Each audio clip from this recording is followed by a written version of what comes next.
This is quite pleasant. Pleasant? All the Grease you sandwich, can like, imagine. if you take a bite of it first and then put it in Yes, the water. yes, and you yes, get it up. yes, Oh, yes. Guys, I really have to pee, but I don't miss the food, so do you mind if I just pee in the water? No, Dude, do I pee in the water? Are you serious? I don't mind if you Scoot go over. pee. Scoot over. Cool. Baby shark. Why's the water getting warm?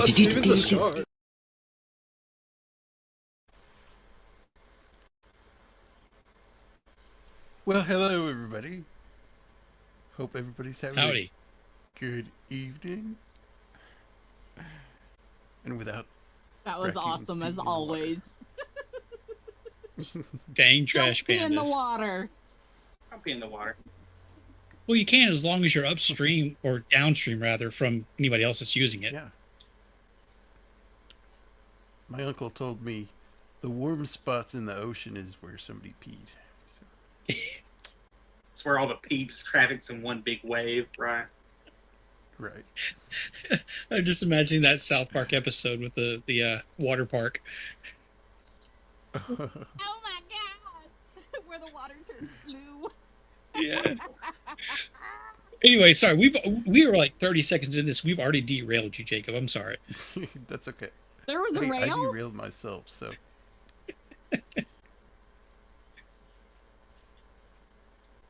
What's up? I didn't know there was even a rail to try and hang on. Certainty of death. Small.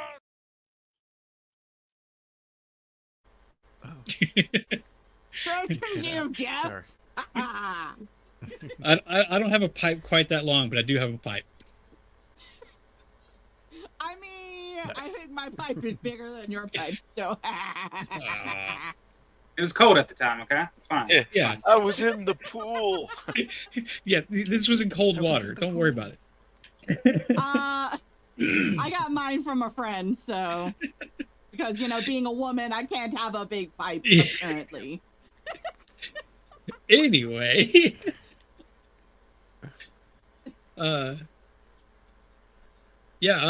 Was this a first howdy, watch for you, Beer? I'm certain I've seen parts of this on TV as a kid, but I don't think I've ever seen the entirety until watching it for this show. So You saw it more than me. yeah. Strange. This is a weird day. I don't know how to respond. Like, you've seen something that I haven't? I mean, parts of it.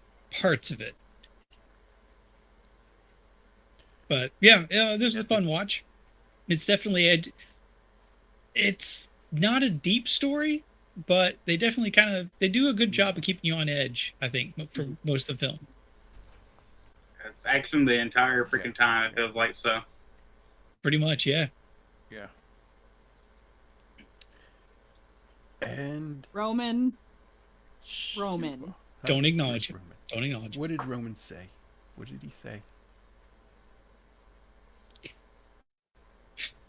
It didn't have any lions in it, so It didn't have lions in it. I have nothing. I don't even know.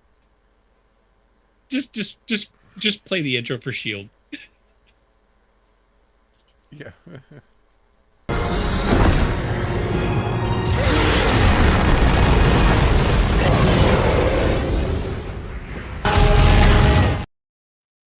That's my dignity right now. Mm-hmm. Yep. How you doing, Shieldwall? Yep. pretty good. It's hard to believe that this movie is 30 years old already. Yes. Yeah. That's really scary, WhiteBear. It's a plus chromosome lion. Come on. It's just for you, Mando. Let's see. I'm trying to look up here. So this film came out I was 2. June 10th, 1994. I can't remember where I actually saw it. I didn't think I saw it until much later. It might have been almost the end of the year. No, I remember now. I saw it in England. I had to drive to a different town and see it in the theater there. because I was still living in England at the time. But yeah, watching this movie, I don't think I'd seen it in maybe 20 years. Like I saw it in the theater, and I probably saw it on TV a couple times, but or bits and pieces of it thereafter. But one thing this movie did, it kind of made me sad, because I got to see LA, what it looked like before it turned into a complete crap hole that it is now. Yeah. Because I've been to LA in the 90s, and I think the last time I went was 2004. And yeah, but what you see on TV now and all that stuff just looks like it's terrible. Yeah, there's no way you can keep a Sad, bus going 50 miles an hour in LA these days. Well, when we get into the movie, I have some issues with some of the plot line and how they mix it up. Yeah. We'll get into that. Yeah. But, Absolutely. Yeah. I hadn't seen young Sandra Bullock or Keanu Reeves in a while, and yeah, they were, you can see why they were popular. They were young, and but you could also tell that they still had to hone their acting and stuff compared to where they are. I mean, now. I thought they were fine. They were fine, but yeah, they weren't up to way the better level than what of we Dennis. have nowadays. Yeah, but they weren't up to the level of Dennis Hopper. So Yeah. No. Also, it had one of the guys from the movie was from Terminator. The guy that invented the chip or whatever. Oh, yeah, that's right. Yeah, one of the cop guys was that. And it had Jeff Daniels in it. So. It's always good. Yep. But this man was the opposite of the six-fingered man. I can't even speak the English today, damn. Run it back. Try again. It's just. He's the 9-fingered man.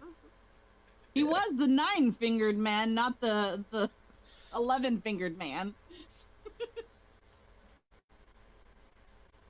But yeah, it's a good action. Mando, good I made this clip 3 weeks ago, and you've missed two shows. So I'm sorry. Ah, Mando! Only you, Mando. Welcome back, Mando. Sorry for the remote rendezvous, Mando.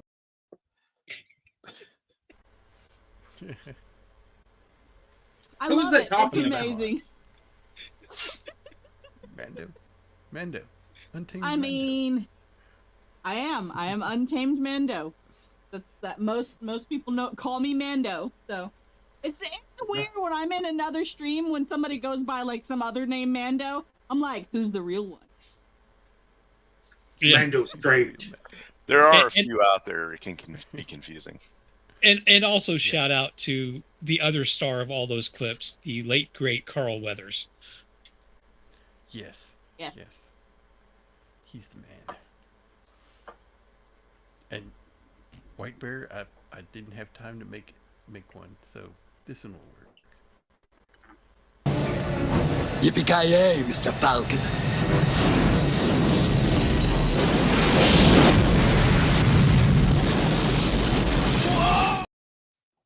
Yeah. The TNT TBS version. Yeah. So good.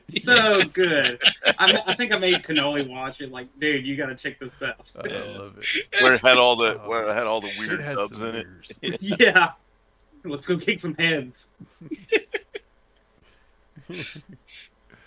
You gotta love those. Welcome to the show for the first time, WhiteBear. I know. Good to see you. Nice to meet everybody. I think I've streamed with Mando before. Yes. And of course, I think we were Shield. on a Roman stream or something, or a Gord. It was either Somehow Gord I or Roman. keep on missing Beard of Liberty. I like talk to him more on Twitter than I've ever streamed with him. So that's kind of but Unfortunately, we're usually kind of like on opposite at the same time. There's only so many days, so many times, like slots and things like that. It just happens. It's fine. yeah, we're mowing yards at different times and stuff like that. Yeah. I was doing that earlier.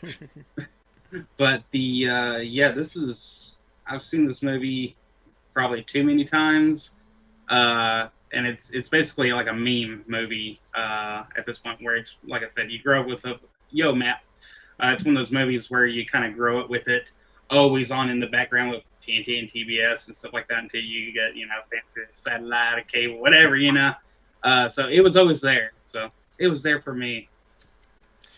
For those kids that are just joining, that's back when TV used to have movies on Yeah. that you could just randomly surf the channels and find. You didn't have to go through 8 different streaming services to find the movie you wanted.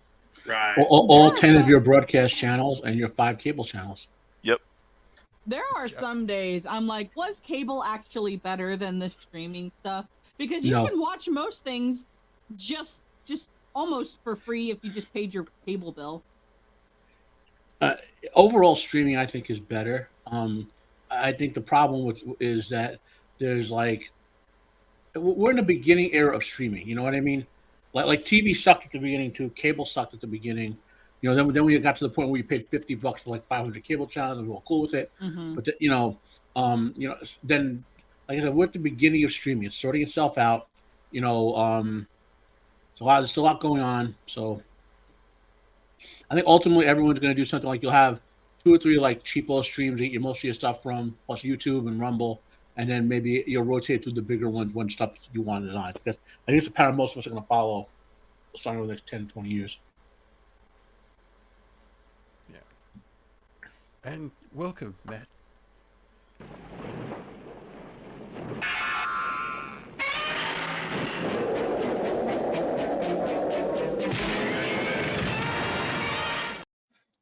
That's probably somewhere between my 5 and 10th favorite Godzilla movie.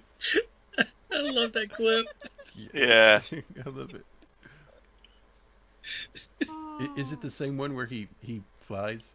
He breathes No, out it of flies his in mouth and Godzilla versus Hedorah or Godzilla versus the Smog Monster. Whatever. I'm going to give it. Yeah. That was a psychedelic one. The director was going for some sort of hippie psychedelic theme with that Godzilla film. The music was all like 60s groovy, and kids were doing drugs and stuff, which is rare in Japanese films to see teenagers doing drugs. Dan. So. And by the way, for those of you who didn't, Jacob, you missed it because you weren't on the stream. I went over this Friday. It's called TOKU Shoutsu. I'll type it out in chat. They're a channel on YouTube. They're legal, and they stream Japanese science fiction on multiple channels 24 hours a day. They have multiple Godzilla streams, a Kaiju stream, Kamen Rider, Ultraman, and they add and put others on as they go, right? So, wow. Yeah. Awesome. They gave Boosh a content warning. My content is scary. That might have been a Boosh thing because I think he cleared it up that he was on a wrong channel or something. Yeah. He booshed it. He did a boosh. He did a boosh. Oh, they got a Digimon on Tokusatsu now too, and Digimon? Speed Racer. Say no more. I'm gonna put the link in Jacob's chat so everyone can see what I'm talking about. Okay, cool. Yeah, Speed Racer. Yeah. I don't have admin privileges. So I'll put it in a private chat and someone could share it out there. Not admin, moderator privileges or whatever you call it. So yeah, Speed. What do you do, Hotshot? This movie was, I guess, a combination of 2 things in some respects. Keanu, we were hitting peak Keanu, right? Like he was on the way up from Bill and Ted and all that. Mm-hmm. And Sandra Bullock hit as, for my generation, she was that particular 2 or 3 year period, the chick we all wanted to, you know what I mean? Like she was that chick. And yeah. And not that, I could think of better looking women, right? But her personality, her sort of, she's athletic and like she's like a real, how a Girl real next woman. door. Yeah. Yeah, she definitely played more approachable women than the Hollywood superstars and things like that. Yeah. That's probably why I really have always enjoyed Sandra Bullock movies and Julia Roberts movies. I know a lot of people don't like Julia Roberts, but I've always loved just the personality she plays in them. Yeah. Personally. This is quality when the names are just flying off the screen. I love it. Yes. And another great thing about this movie is, and those of you who've seen me on Jacob's show, I complain about this all the time. Modern movies have horrible pacing. This movie just happens. Like there's no I can take these 5 minutes to go to the bathroom. I can those 5 minutes to go cook something, or stream a YouTube video while they're talking about what they're eating for dinner or whatever. You know what I mean?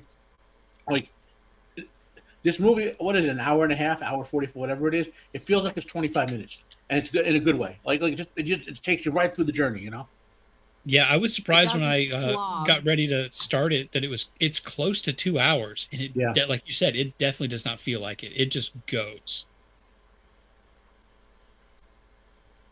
Yeah. This poor guy, he's just trying to do his job. This scene. Hadn't watched it in a while. It's like, oh, here's my work order. And don't get me wrong, I can and will pick apart some Probably things in this shouldn't movie, play the but I part still that- love it. So Yeah, here's my order, and then he sticks him in the ear with a screwdriver. Fun. As one does. It's a little At thing least in it this wasn't a movie. pencil. Yeah. It's a little thing in this movie, but they do a good job of making sure that you see his hand and what's happened to it without like really making it seem obvious. It seems very natural in how the scene is playing out. Yeah.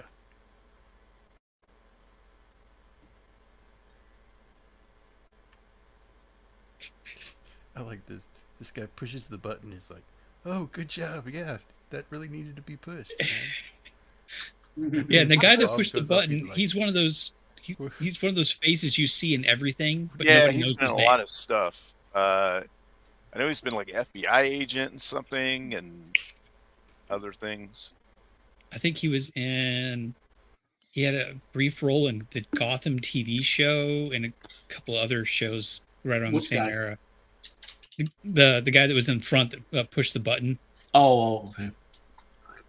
He's got one of those faces you just know you've seen everywhere, but you don't know Well, where. there's a bunch of people in this movie that you'll like in this elevator alone. You'll see a bunch of these actors in other places. You know what I mean? Yeah, yeah. Yeah. And they're like, "What button did you push?" What I like about this scene is, so he cuts the cable with the explosion, but it has actual brakes that engage, which are a thing. And they've been a thing since like the 1860s. So Yep. the whole trope of, the elevator's going to fall is usually it's bull crap. Because it has, they're inertial brakes. So as soon as it starts to fall at a certain rate, they automatically engage. So him having bombs attached to blow those off makes sense. Yeah. Mhm. Fun anecdote. Do you- The corporation I work for now is like a merger of like multiple other corporations. So way back in my parent corporation, which was called Jersey City Medical Center, we were in this building that was 100 and something years old. It was like the first big hospital built in like New Jersey, and it's a historic landmark actually now.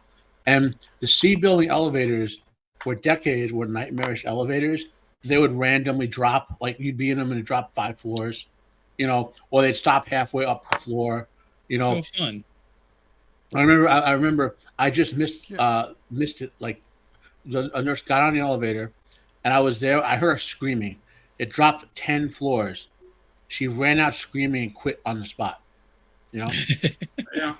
And then You can't really blame her though. Like I probably would have quit on the No. spot. You've been like, I'm done. I don't need a heart attack, even though I work in a hospital. Like, no, thank you. and another time, this is only the example I'll give. I was going so the L&D was on the 4th floor after the NICU, and my boss at the time said, Matt, take this up to L&D. They need this to do something up there. So I get in the elevator and they're transporting a woman from the 3rd floor maternity ward up to L&D to deliver a baby, and the elevator got stuck and stopped a foot short of the floor, and the woman was going into active labor, and the nurse was going to start delivering the baby in the elevator. And now I said, this ain't happening here. I'm not happening with me here. And these are the old 200-pound medical stretchers. I lifted the damn thing up and put it on the floor. I said, get her, just go. I was not going to be in there when that woman delivered that baby. No. You weren't about that life. Well, then I wound up working for labor and delivery for like 15, 20 years since after that, doing healthcare so they can maintain their software and all that, you know. So, but it was just in that elevator with that woman delivering that baby. I was like, that's a little too close to the action. Yeah. Y'all remember the scene in First Blood of the police car jumping the road? Yeah. Oh yeah, that just started out that way. I was like, this is completely unnecessary for them to come in like this. But you know, it was a chalk test, you know, just making sure those things. This is exactly how Coppola would write a scene for the entry to the first scene of a movie. Just have a cop car jump in the thing. I mean, it just adds extra action. It fits their personality, you know. Yep. Except I mean, it would be Stallone from Cobra with a toothpick getting out. Like we said, this movie pushes play, and it does not stop until the end. Right.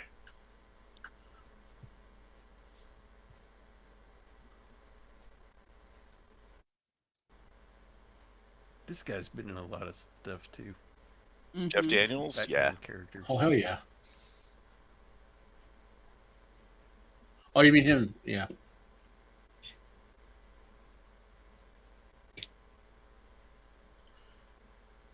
Keanu's got the short hair. This Kinda guy, weird. this guy was in Terminator 2. He was a scientist. Yeah. Yeah. Miles Dyson? Yep. Wow. That mustache really looks different on it. Okay. Director. He does.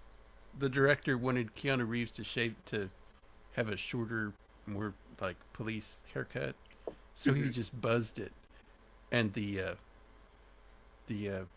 producers wanted to wait until the hair grew out because they freaked out. Here, you cut his hair too short. He looked fine in it. It was a little more. Yeah, it looked more realistic. Yeah. What's wrong with buzzed hair? Echo. I don't know.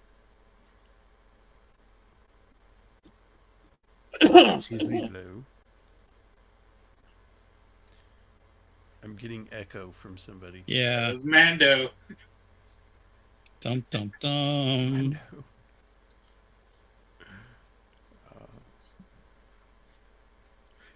Well, that's because there's things are moving so fast. Point that gun right at my face, why don't you? Cord King, he kind of looks like a Black Tobias Funke. And now that you say it, I can see it.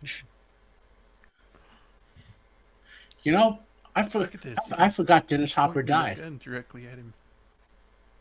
Wait, he's dead? He's dead. Yeah. I didn't even know that. I just double checked, but I was like, "Is Dennis Hopper still alive?" And I'm When no, did he he die? died. And I just looked it up now. 2010. Holy wow! Okay, that's why I don't remember. I was way too busy doing other stuff like working. I mean, he was in his 70s, so he was old. Yeah, you know? Yeah.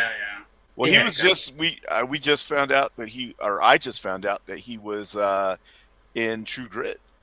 I didn't realize that. Yeah. I can't highlight that, Copo. Oh my God, Sandra Bullock is 60. Yeah. Yeah. Yep.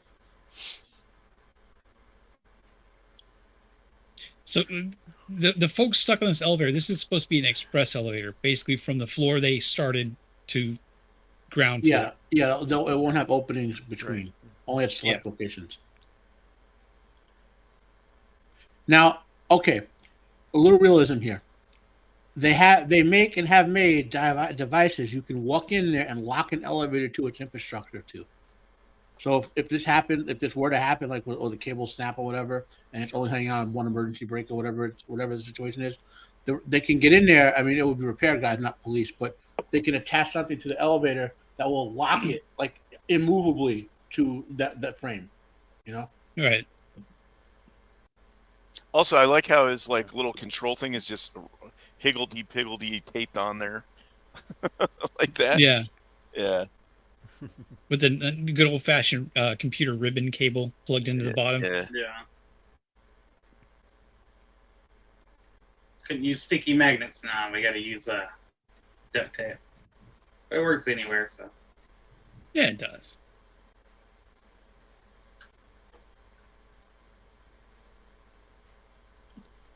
Wait, Oh, Gord King. Yes, She didn't have a nose job, did she? Later on, Oh, okay. Yeah. See, too many actresses are getting nose jobs they don't need. I don't care for Sandra. I mean, granted, she's not as hot as she used to be, but I'm not going to complain.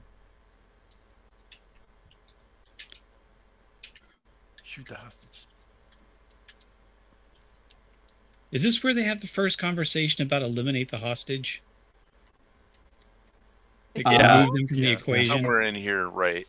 Talking Yeah, about it. you got me, Zach. Sounds right. I took Dennis Hopper out. He took my Raisinets, and that was one step too far, man.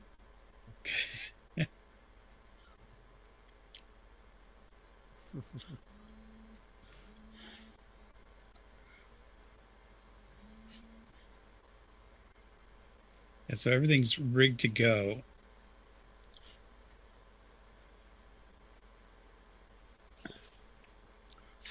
Copa, shut up. I think some elevators even have an an anti-acceleration device. Like it will trigger only if the device the elevator starts to accelerate, and then it will also like fuse the elevator to the thing Right. you know. Thankfully, this building has a active crane on the roof. Yeah, and that also It's for window washing. It's the window washer crane. It's a window. and Yeah. also people. I love this movie, but I will criticize where it deserves it. That crane should easily be able to hold that elevator, easily. Oh yeah, and also once the metal starts to fold, it would be all she wrote. Yeah. But it wouldn't. I mean, that there would have to be like 20 of me with my weight in the elevator to even have a chance of overstressing that crane.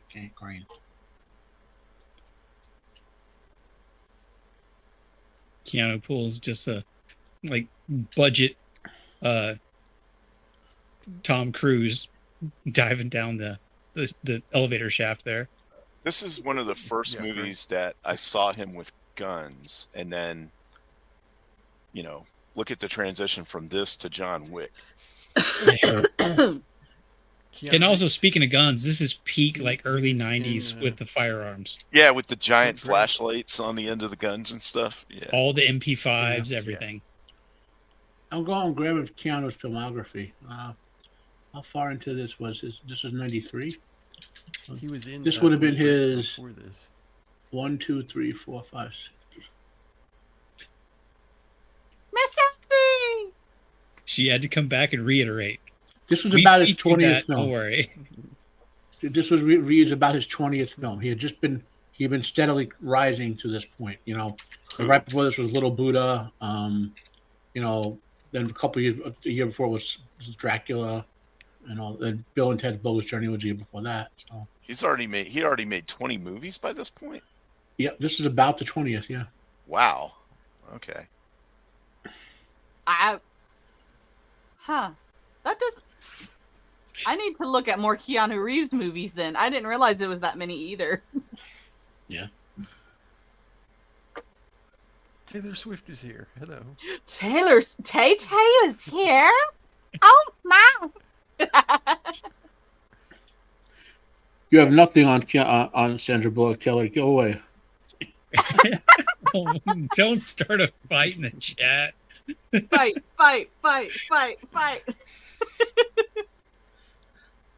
This guy's like, usually it falls all the way now. It's like, he has experience with falling elevators. And... Yeah, I thought that was a little bit of a weird comment to make. Yeah. In the Speed universe, this isn't uncommon.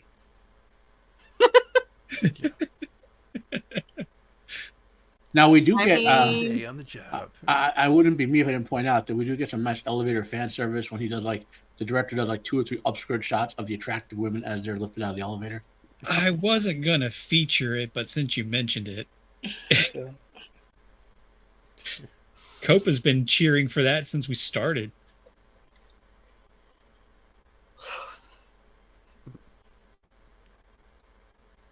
Look, I know you need to get out of there.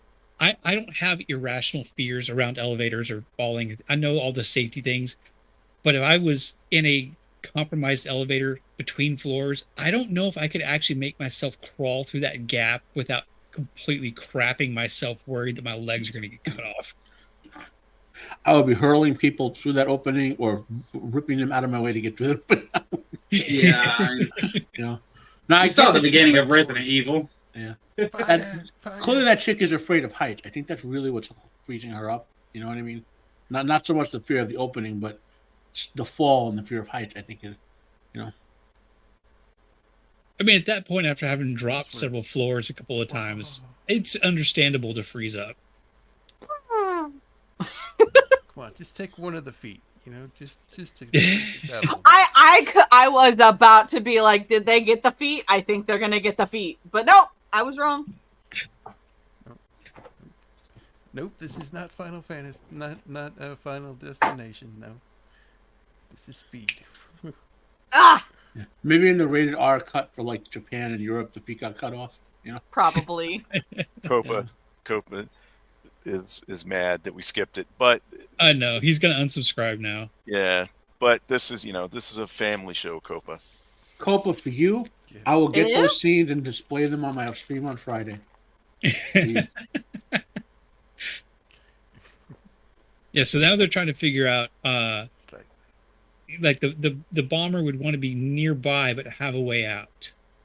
And they've checked all of the elevators, but they haven't checked the passenger elevators, but they haven't checked the freight elevators.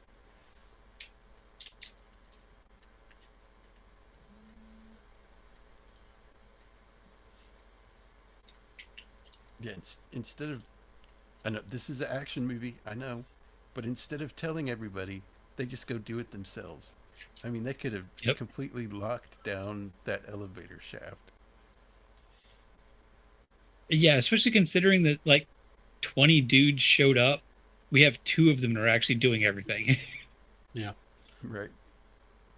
Which, it's kind of dumb, but I say that, but I don't hate it because this is like 90s action stuff. Yeah. You just 80s, get 90s stars in action. there and you go with it. You don't worry about logic. Yeah, 80s, 90s action. The side characters were like or useless. Yeah. I like this part. He grabs his nose. Get up. Get up. Why the nose? Why the nose? It'll motivate you. I don't know. Yeah, it will. Yeah. Well, they were playing off of Dennis Hopper being known for weird stuff too. I don't know if you guys are old enough to remember, but in the mall, he did a bunch of roles where he played weird people, and so he became known even in films with regular people to do weird stuff, like weird facial expressions and grabbing Okay. noses and whatever. I do appreciate that he fired a whole bunch through the roof of that elevator with a short barrel shotgun. And the entire time I'm thinking that thing's got like 5 rounds max in it with that tube. It's so short. And then Keanu jumps in, he pulls the trigger, nothing happens. I was like, for once, Hollywood does guns right. Yes. Right? Yeah. And it didn't surprise the bad guy. The bad guy knew he was out. Yeah. Mhm. You know? Later, Gord. Have a good show. Later, Hi, Gord. Gord.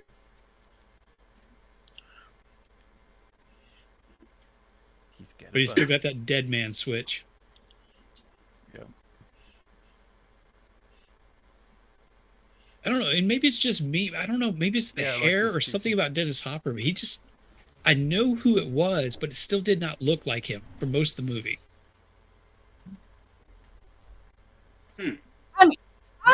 Yeah, I can. It's like Good.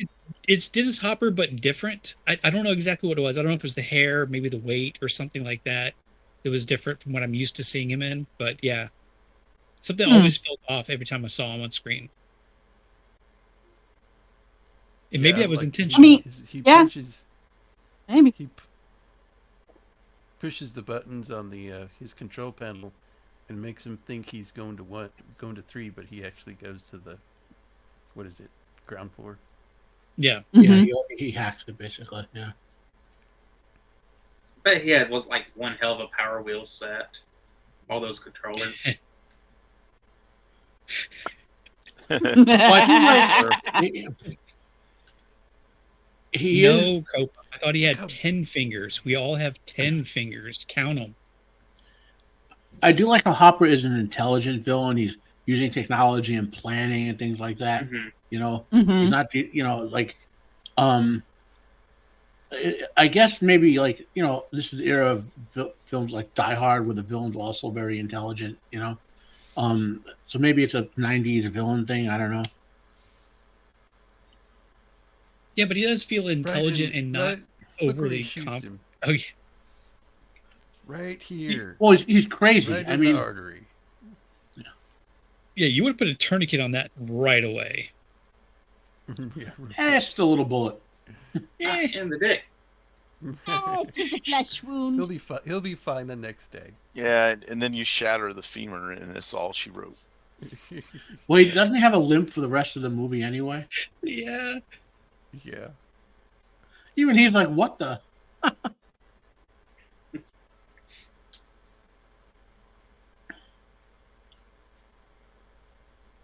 And then boom goes Yeah, all the so- styrofoam. Mhm. Yeah, I don't know if you noticed that shot there. Right there. You can tell that's where they put the explosive. Oh yeah. That's not a general explosive. That's definitely a local thing. Yeah. I mean, this is that era where, kind of like Matt said, I'm going to also I'll poke holes in this, but doesn't mean I hate it. It's ridiculous. It's over the Right. top. It's No, of its uh-uh. era. It's got its faults, but it's a blast to watch. Also, remember Lethal Mhm. Weapon was Yeah. going on in the movie at the same time. Could you imagine, Yeah. like in a fictional Los Angeles where like Lethal Weapon cops and the cops are all cops in LA at the same time? There is that. Like, There is like that Murtaugh and reality. Rich are outside supervising right now. There is that reality. It's called GTA 5, because that's what it would be if all that stuff was going on at the same time. Imagine like there's Jeff Daniels. What? Wait, we have two captains coming to supervise. What captain? Remember they got promoted captains to keep them off the street. It's like, I just love that they wait to have the back and forth so they're getting their medals. Like, I can't believe you shot me. You told me to. Did you notice the people that they saved in the elevator were in the crowd? Mhm. Oh, I didn't actually. Yeah, they were in the Yeah. audience. Yeah. Oh, cool. I mean, they're probably extras, and most people wouldn't notice besides us anyway. well, no, they're. If you've seen a bunch of these people in other stuff, like that's the Mhm. dude from Terminator, like and other stuff, like people Yeah. said. That chick, Oh. I can't remember her name, but she's been in some stuff too. And again, it just subtly like features the hand. It doesn't like show his face and like get a big like musical swell like dum dum dum. He's still alive. It's just like it lets you notice it. It doesn't linger for too long. So if you blink and you miss it, you're just gonna have to like find it out later on. It's a nice little touch. One of the other things about movies like back then is so they had trade magazines and like fan clubs and stuff. But this is '94. There were message boards, but it wasn't accessible to your average person. Like you had to really be a computer nerd to know about it. Yeah. And that was it. There was no internet like there is now, so you can't point things out like we can on this show and nitpick it. You can't look up on YouTube a video about how elevators work. You'd had to go to the library and look it up and stuff. So information wasn't as readily. It was available, but it's not as readily available. We can just in seconds Google something on your phone to find it. And like if we wanted to know like what were how many movies Keanu Reeves made, we would have had to do some real digging. You just couldn't look it up and be like, oh yeah, he made up to 20 movies so far.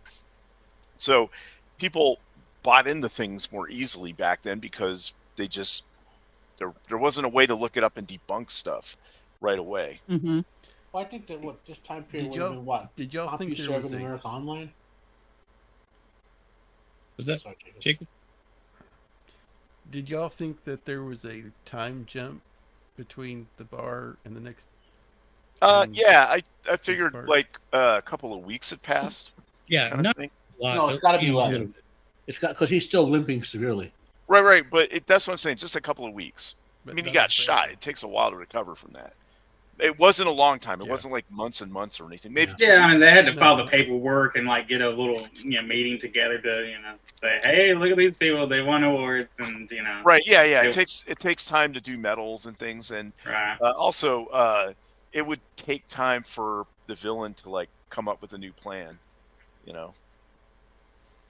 So Is that a Ford Bronco I think so. or a? It looks what like is some the kind other of one I that don't know. looks similar. It's American- similar. I don't know think if it's a it Bronco. is. It's a little Could small be though. American Harvester too. That car has been in other movies though, not that particular car, but Yeah. And did you recognize this guy? I forget what he was in, but he plays a bad guy in something. Just a the barista I guy. forget Yeah. what. Yeah. Well, like I The said, other actor we that talked was about it playing before. background Yep. characters. After the year 2000, it's like before year 2000, you had like you're supporting like that guy next to him was another guy we've seen in plenty of movies. Yeah. Like there just even the supporting cast were people you've seen in other movies and TV shows. Now, like there's like 5 main actors, and then we get all the money, and then they spend $25 per episode on extras for everyone else. Copa. Miles Dyson's mustache is out of range. Oh yeah. Therefore, I can't stand to watch this movie. Yeah, dude, it is. It's pretty devastating. Now, this was a good fire explosion. Although I don't know why he's running over to the bus to try to see if he can save him. There ain't no way. Yeah, right. What was he gonna do? If it's a I'll save the flame skeleton. Come on. detonation, you could probably get people out with serious burns. If we're honest, what would happen would be a pressure wave detonation, and there's no coming back from that. Well, the thing is that if the fire just flashed and then burned out, maybe, but you're cooking in there. The other thing is I think this bus was empty except for the driver. Like he was starting his shift. Right. So he went and got coffee so he could go to his first drop off or pickup. Yeah, And I then- kind of thought this was more of a show of force, not necessarily trying to take people out. Yeah. Right. That was kind of my observation as well. No, he just doesn't like people taking I mean, it breaks was off the their guy, union. the bus driver.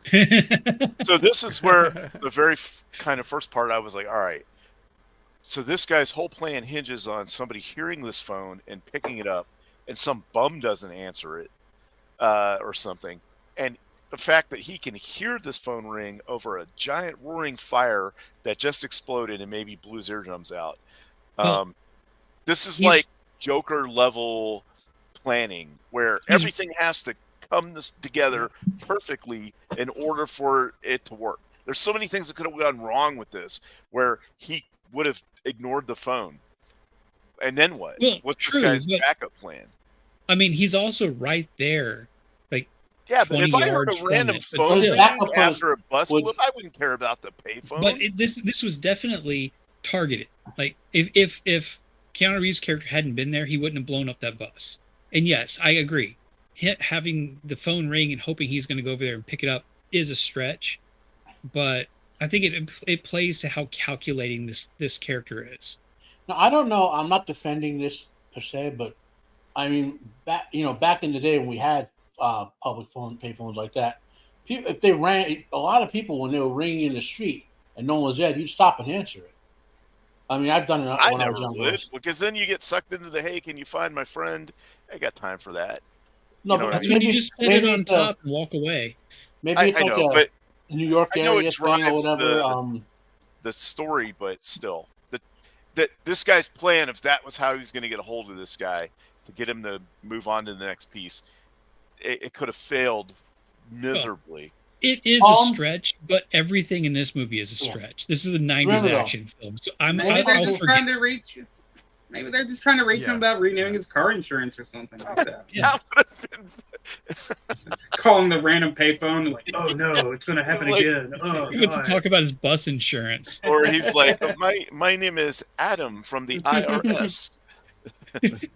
Please Yeah. send gift cards. Please send gift card. Which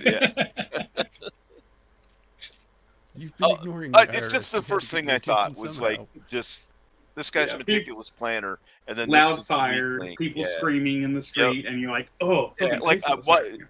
The last thing on my mind would be a payphone ringing. Well, what if we saw that? What if he blew up like 7 other buses to get Keanu's attention, but that's the first one Keanu paid attention? Yeah, everywhere he Just hang goes, a there's sign that buses says, blowing hey, up. Keanu. Put a red arrow right beside it saying, Yeah. yo, it's gonna ring. Right, something like that, or like some kid, like, hey, somebody paid me $100 to give you this message, and it Now says, that- pick up yeah. the phone. You know, Yeah. So basically, There's so much more he, sin. he tells him there's another bus that has a bomb, and if once it gets above 50, it can't go below 50 till it blows up, and he gives him what bus it is, and so And now we're like people can't get full off or on. it'll blow up. It's we're going.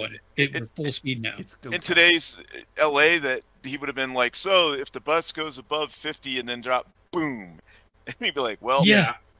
Yeah. yes.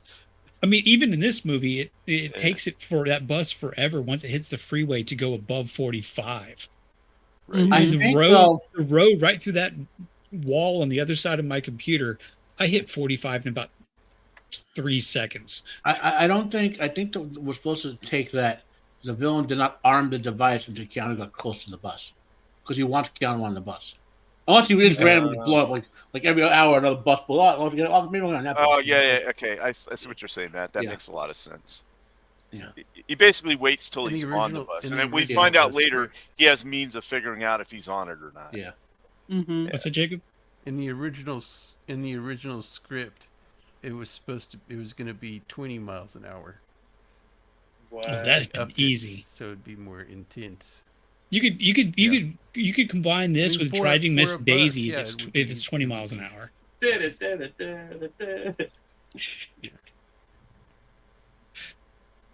Okay. Copa's apparently got some like regional knowledge. It takes the 110 freeway. No way that bus is hitting 50 ever. Yeah, 50 feet an hour, maybe. We got the Ferris Bueller crossover here too. I know. Cameron come out of left field. Ugh.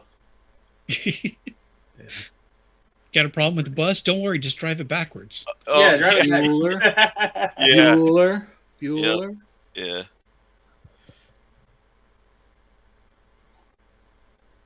You're my hero, Keanu Reeves. And I was looking at some stuff just a second ago. I didn't want to devote too much attention to it, but I think that's There like it a is. Jeep Overlander. No, actually, it is Ford. It is It Ford. is a Okay. Ford, yeah. Forward. And there was a lot of back and forth whether it was actually a Jeep CJ Overlander or a Bronco, but I guess it's right there. Yeah, it's a Bronco. The It's the other ugly. thing about that bus is you can tell it's 94 is it's clean. It's not all destroyed, dilapidated. Yeah. You know, there's Graffiti like on it. graffiti and hypodermic needles sticking out of the Brown, seat. Nope, nobody's peeing in the brown aisle. thing. Something. You brown don't know what smeared Cameron across was doing it. in the back seat. He was probably shooting out the whole time. And later on, he was Nasty probably peeing in the aisle. It happens. You gotta But yeah, go. even the cast on the bus, there's faces that you recognize from all sorts of things, like little parts here and there.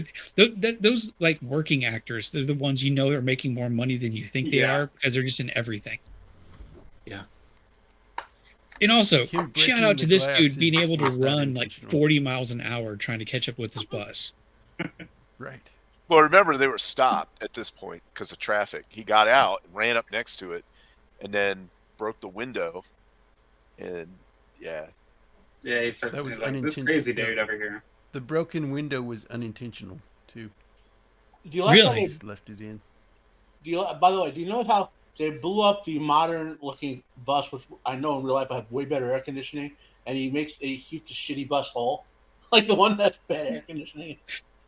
I love this. He comes up. No, the car's not stolen. It is now. Yeah, I love that line.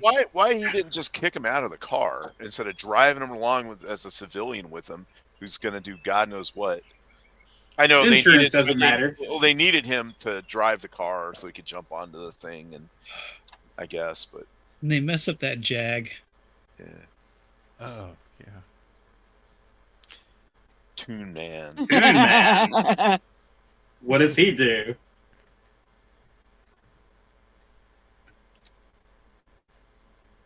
You know, it would be easy to kind of write off the multiple cuts to the speedometer as basically the ticking clock trope. I don't mind it though.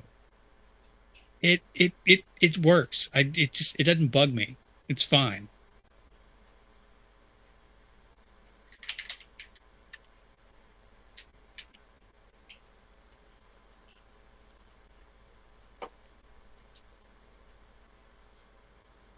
And Bam. there it is. Beep. Click. And then he slows down. Boom! Oh, Yeah. show's over.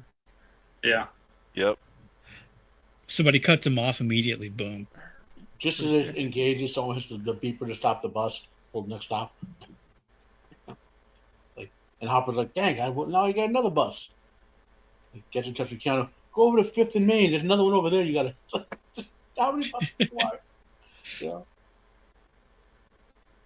I mean, like, if we just take a second, if the bus had just stopped while they were doing this, everyone would have died.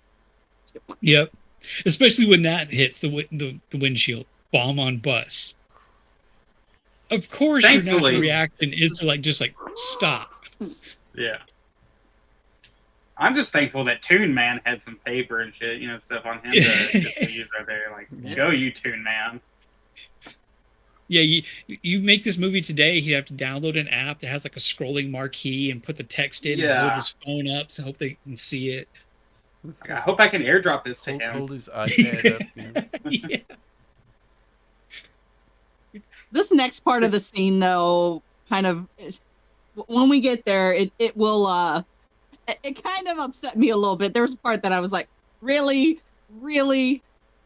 That guy?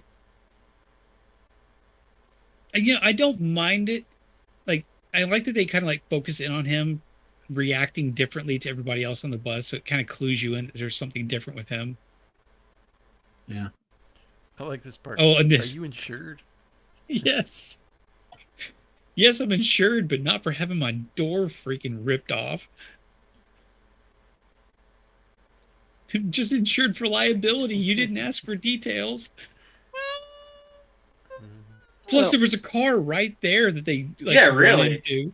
Yeah, they're doing a 25 car pileup from all this. And then I love this too. He's like, "I'm gonna take your phone. Take the phone." Yeah, He's that got a point, nice why phone argue? too for that time. Usually by this point, if most people had that giant 80s brick one. Well, we're supposed to assume this is a rich guy. Yeah. With all the cutting edge technology. and There stuff. she is, the 1990s American sweetheart, Sandra Bullock.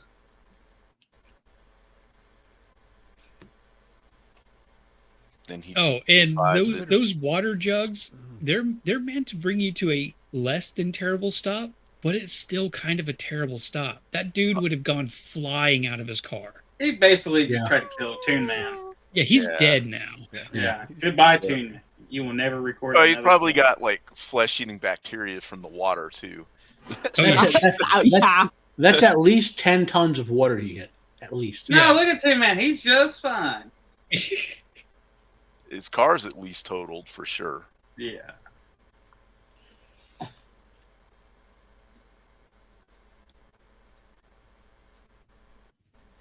That guy Yeah, the cop. Okay. made a bad situation that much worse because he just didn't listen. Listen, Linda.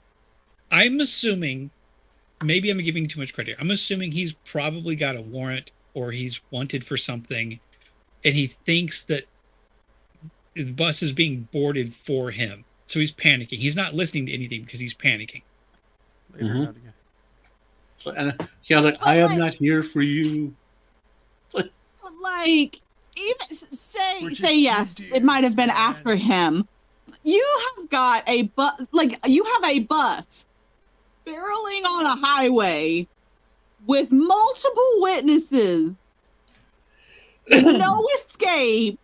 What? And you pulled a gun on an officer. Like, Which, in reality, the officer probably would have just. Well, they given already some lead. didn't they? Wait, they haven't announced to the bus yet that there's a bomb No. on board, right? Although Right. people in the back could have maybe read the message as it flipped up onto the windshield. Look, honestly, Keanu's character drew his gun second, which means he would have been dead before he had it pointed at that dude. Yeah. I get yeah. they had to figure out some way to get rid of the driver, so that Yeah. Annie Sandra Bullock could take over. Yeah. Heart attack. That would have been I better. actually really enjoyed her character in this movie. I think as she was portrayed, like as a female in a movie, she was portrayed very well, in my opinion. She wasn't super whiny, but she was reasonably emotional. Like, I would be emotional too if my life was on the line and it's like any moment I might blow up. I'm a little emotional. I absolutely agree. She did a fantastic job. Yeah. And I like she wasn't like, get out of the way, stupid man. I'm going to drive. It was because, oh, crap. I need to jump in here because I'm the one that was right next to the driver. Because I think that the construction worker they had a friendship already. Like that was her friend. Like, oh my gosh, my friend has just been shot. It's not I'm a woman. I'm gonna save everything. It's like, no, my friend just got shot. Help. And also, I really like the line. I don't know exactly where it falls in here. Where she's like, "You're a cop, right? Yeah. Okay, I should tell you my license is revoked. Why is that? For speeding." Yeah. Perfect. Yeah, that's good. But also, doing what she did is something a regular person might do to jump in and help. It's not something crazy, like, you know what I mean? It's, right. Yeah. Right. Yeah. Yeah, as ridiculous That's as the something premise I would is do. for this, as ridiculous as the premise is for this movie, and as over the top as it is, and as gravity defying as it is later on, basically her character is the most realistic acting character in the entire movie. Oh yeah, she was one of my favorites. And also, shout out to that kind of rare helicopter that doesn't have a rear rotor. It's actually the jet wash comes out and it has a nozzle that kind of rotates instead of a rotor. Yeah, cool helicopter.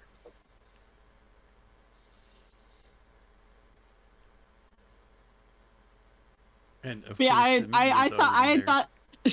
I think the other reason why she was my favorite is because like one of the so yes, when I was put in jail, when I went to jail, it was for some tickets that I forgot about. It was more than one. One of them was a speeding ticket, and my license was revoked for a little while. So I was like, hey, I can relate to this woman. Mando's like, hey, I don't have a license. I could drive a bus. I reckon it's a lot easier when you got Keanu Reeves right beside you too. So yeah. Also, Mando couldn't drive that bus. Her legs couldn't reach the pedals. Oh no! I'd be like, yo, I'm a munchkin. We got to get a brick or something. I ain't about this life. Was this bus had to be an automatic because I never see her shifting at all. Right. Yeah, I think it was an automatic. Yeah. That guy I hated so much. Freaking Cameron coming out of nowhere. I Like, dude, nobody likes Bueller. to stop at Cameron. Bueller. Yeah. Yeah, he would have been better if he was Cameron. Like, he would have been a better character. Yeah, So he's like, I think I'm getting sick. Oh no. Yeah. It also just the ballsiness to stick your head down there to try to look at everything and just hope that there's not like a fragment of tire in the road that's going to scalp you. On that freeway, yeah, it'd be trash, really. glass, animal carcasses, you name it. Random fenders and bumpers. Yep. Yeah. Oh, this is great though. Yeah, when he's like the back and forth. Oh darn. Someone pointed out to me a while back. there is intelligence into a lot of stuff in this movie. Like that bomb is attached to the superstructure of the bus in such a way that you couldn't just like get a what do they call it, one of those blowtorches that just cut off that piece of superstructure and drop the bomb. You know what I mean? Like Right. it's actually intelligently placed on the bus such that it cannot be just shucked off. You know. Right. Then and he starts watching it. Although, and- from a physics point of view, if they would have parked the bus, because obviously you have to presume that Dan Hopkins would be intelligent enough to direct the blast upward, so to speak. But if you would have parked the bus over an open space, like given laws of resistance, would most of the explosion go down? Yeah. You have to kind of presume that he has it Here, directional. yeah. Here goes another Jag. Oh, Yeah. they kill 2 Jags in it. Yeah, they didn't like Jags either. Two Jags, I one know- bus. Oh god. Ugh. I know that bus has a lot of mass and a lot of momentum, but still, if you're like hovering just above 50 and you nick a few cars, you're going to dip down below 50. Oh yeah, that was my thing when You're she's done. hitting all these like posts and stuff. She hit that thing. This bus is if not coming to a full stop, it's going like 25. I know this is like the killdozer of Yuck, buses, yuck. dude. Yeah, I know. Y'all- Also, can y'all- after a certain can point y'all of see hitting my all this, cursor? yeah, Yes. right there. Yeah. See this right here? That is a camera. Oh, is it? That's a yeah. They get away with it because it just kind of looks like part of the bumper Yeah, it got looks bent like out. part of the yeah, just like a piece of metal, which would be like the fender would be all jacked up. These tires have been flat after Yeah. a while. Yeah. Going I wonder well. if there's a remastered version of this where they CGI'd out the camera. I like I this don't guy. even think they too. need to. You barely notice it. Like, unless if he wouldn't have pointed it out, I wouldn't have seen it. It's kind of like the in Indiana Jones when the truck flips over that it had Miriam in it, and it has the telephone pole that shoots out the bottom to flip it. And he's watching why he's got, unless they're 2 separate games. It's supposed I to. guess- Yeah. This is Dennis Hopper, evil villain lair.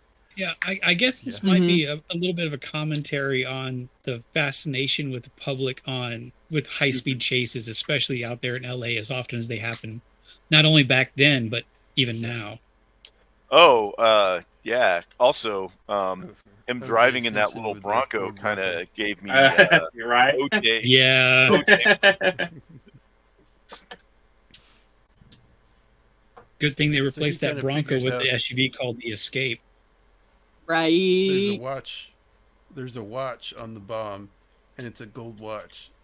So it Oh, makes him think, oh, it could be a cop. So he gets records of cops that have been retired. over the also- yeah, years. because earlier he said something like, you stick with this for like 20 more years, you get a meager pension and a gold watch.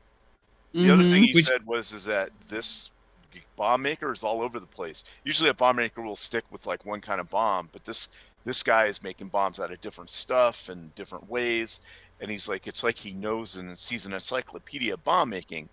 And then he was like, oh, that with the watch, 2 and 2 together, this guy's, probably been trained in like bomb disposal, that kind of stuff. That's when he thinks it might be a cop. Well, and that makes sense with his hand, as he would have been disarming a bomb that might have gone Right. off and taken his thumb off. Well, he's either a cop or military. Yeah. Mm-hmm. Wow. And So, The other yeah, thing now we're with, on. Their Bronco. Yeah. They hit a muscle car. They did. The other thing about with her hitting so many cars and stuff, I guess me personally, I would have just been laying on the horn, doing my flashers, just trying to announce to people to get the hell out of my way. But I don't know. Here we go with the baby carriage. Look, I know it's a joke and it's a meme, but her reaction is pretty believable. Yeah. It is. It was good acting, but the lady that was pushing that thing was too well dressed. I will to say have this: that thing full. Yeah. Yeah, really, No. really. in the For real. theaters, most of the audience did the same thing she did. Mm-hmm. Yeah. Like was Yeah. like was this going that like was this movie elevated to that level? You know what I mean? I mean, think when I saw it, I knew that there's no way there was a baby in that. She's doing a good job of like trying to convince us that she legitimately believes she had a baby, and he's just laughing. Going, it just can't. It's can't. It's like, all right, but- Keanu, you're trying, but you're falling short, buddy.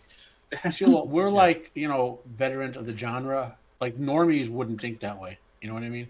Mm-mm. Like you and I have seen. By the time it's that, you and I have probably seen 30 different movies like this. You know what I mean? So not good as this, but that's. Are we jaded? Well, no, Yes.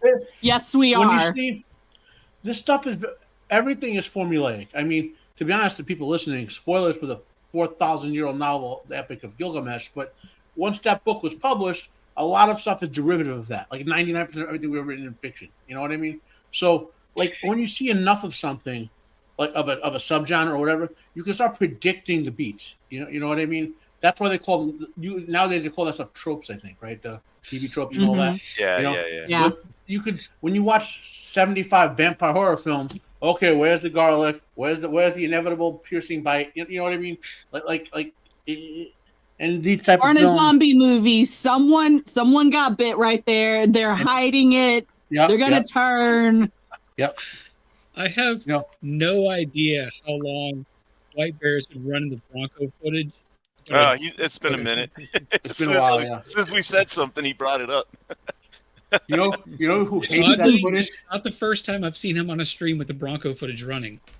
You know, OJ is so applicable towards everything. So, you know, who just triggered watching it?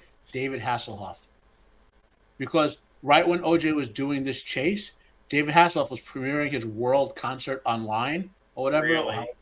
And he was about to break big because he was a big European musician. He was about to make big in the U.S. And OJ's Bronco chase took away all his U.S. publicity, and no one watched his concert because of that. Damn. This was the scene where they had to make a super sharp turn to get on this freeway that was going to be free and clear. Yeah. And so they had to have everybody move on to one side of the bus. And, Yeah, because he's telling her it'll be okay. She goes, "No, we're gonna flip." And there's that pause where he realizes, "Oh yeah, we're gonna flip." I'm not sure there's enough mass of people on the bus to prevent that. Yeah. Yeah, I'm not sure. Well, There's a They couple actually did of this too with heavier. the bus. I mean, it's also a bus where it looks like there's a third wheel under there that's doing the lifting for this instead of actually having to turn it. You don't see that in motion, though. As many things they have to do to make this bus in traffic do what they do, their special effects and such. It's actually cut well enough that you don't notice it in actual action. Yeah. But it's And what does that bus weigh? Have like 20 tons, something like some humongous number. That much centripetal acceleration. It's a lot of force and not a lot of weight. So And it actually would have been pretty low center of gravity, what with the engine and the gas tank and any luggage Mhm. stored underneath and things like that. I love after they do each thing, they're like, "Yay, we're celebrating! We're still on a bus with a bomb on it." Yeah. Oh. Like yeah. You can't take the little actually victories. enjoy it.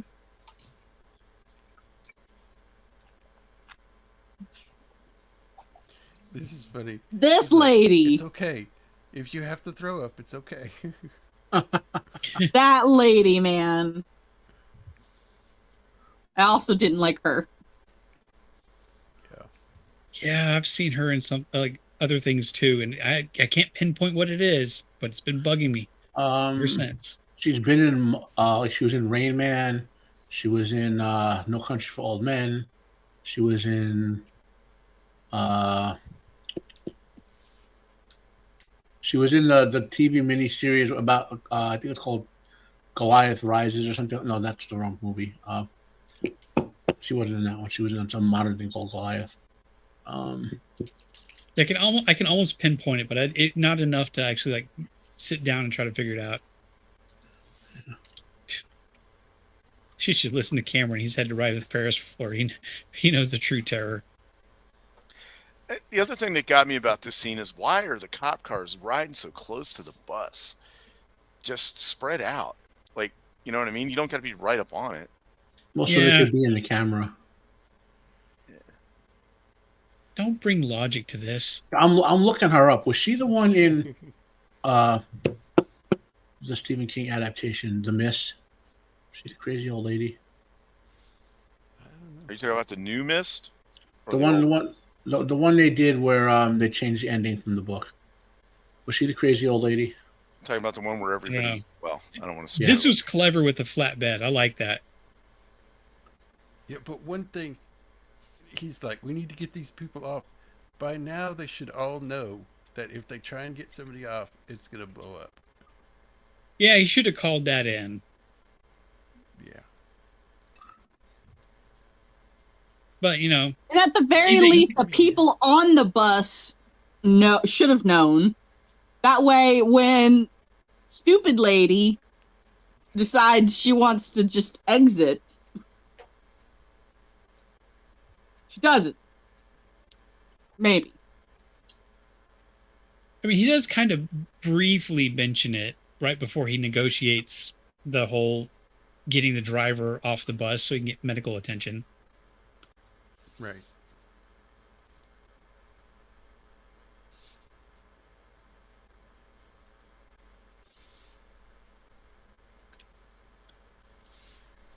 What does he call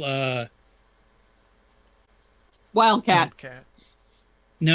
What does he call the big guy? Gigantor. Gigantor. Yeah, Gigantor. Gigantor, come here. Yeah, he's like, Ortiz. All right, whatever. Who cares? Help me out. Now, back then, not a lot of people knew what that was a reference to. Who worked for OJ?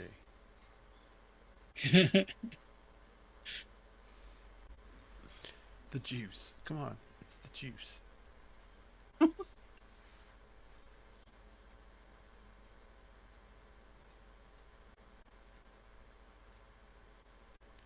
So they get the bus driver. What about me? They should have tied her up right there. Right? Right? That moment, I would have been like, she's out of her mind.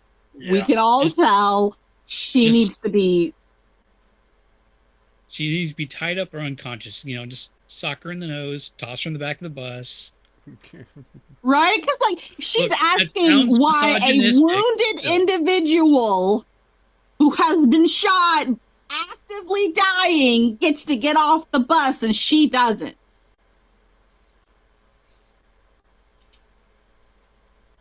Yeah, and also the cop on the bus says if anybody gets off the bus, it blows up. Hey, catastrophe. Howdy.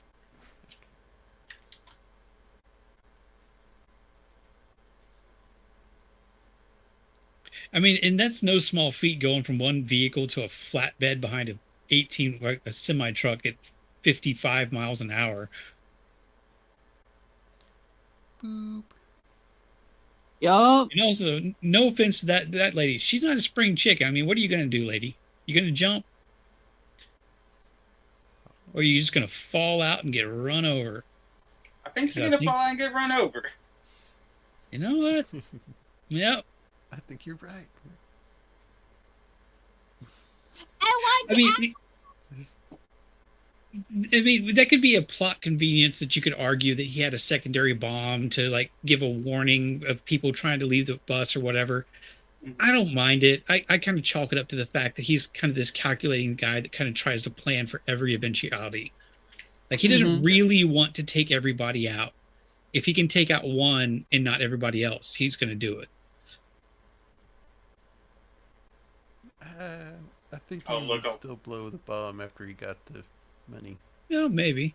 Well, they established early on he's a bomb. He's going to blow the elevator even when he got paid. Remember they said that? Yeah. Now suddenly everybody's a little bit less celebratory about like getting through things. Reality has set in. Cameron's over there reflecting on his life. I hate my dad. I just want to drive backwards. Just drive backwards. Drive backwards. I think for like this part of the movie and like bits and pieces of it, I enjoy thought experiments like this. Like, what happens when you put a random group of people in a high stress situation? What are they gonna do? Who's gonna crack first? And like what it I like those things. I think they're very interesting. Yes. And that was like one of my favorite parts of the movie is like what happens when people who have no idea each other exists are placed into a high stress situation. I think Lord of the Flies answered that question. Well, I mean, I was thinking if you took this story and instead of focusing on these two characters, focused on everybody else, that would make it for a good Twilight Zone like episode where nobody, including us as the viewer, would have known exactly what was going on at the front of the bus. We just have like the passengers talking back and forth, trying to figure out what's going on and the panic setting in and that kind of thing. Something on what the fuck happened to that chick? They just yelling out like when people up. Sir, we got a big problem. Oh, yes. Here comes the gravity defying. Like, I'm willing to suspend a lot of disbelief for an action film in the 90s, but this kind of stretched it at this point. They actually did the jump, though, in real life, though. Well, they might have done the jump with a ramp. They didn't do it how it was portrayed in the movie. I think the bus, the real life, like the real life jump with the bus was a boosted bus, and like, you know what I mean. Yeah, they pulled out everything in the bus and made it as light as they could and made it faster. Yeah. But I'm okay with it because I still think 120 feet. Yeah. Again, I love this movie, and if they have to jump a bus in one of the most ridiculous stunts ever, hey, what the hell? You know? Yeah. Yeah, that bus was on for performance enhancers, so definitely. Yeah. Might be even cool if the bus lands and hits another baby carriage. That bus is not making it to the Olympics. Yeah. The bus was on. This is the champion of all buses. On the juice. I mean, I do like the visual because they've had the police escorts this entire time, and he's like, "Hey, so the road's not finished. Gun it," and then we get that visual of all the police escorts peeling off, and just like, "You're on your own now." Toodaloo. Good luck. like they're all looking at him like, Just no. Just have that one cop. I'm there with you all the way, man. On a motorcycle that just goes pew. And that lady's face says it all.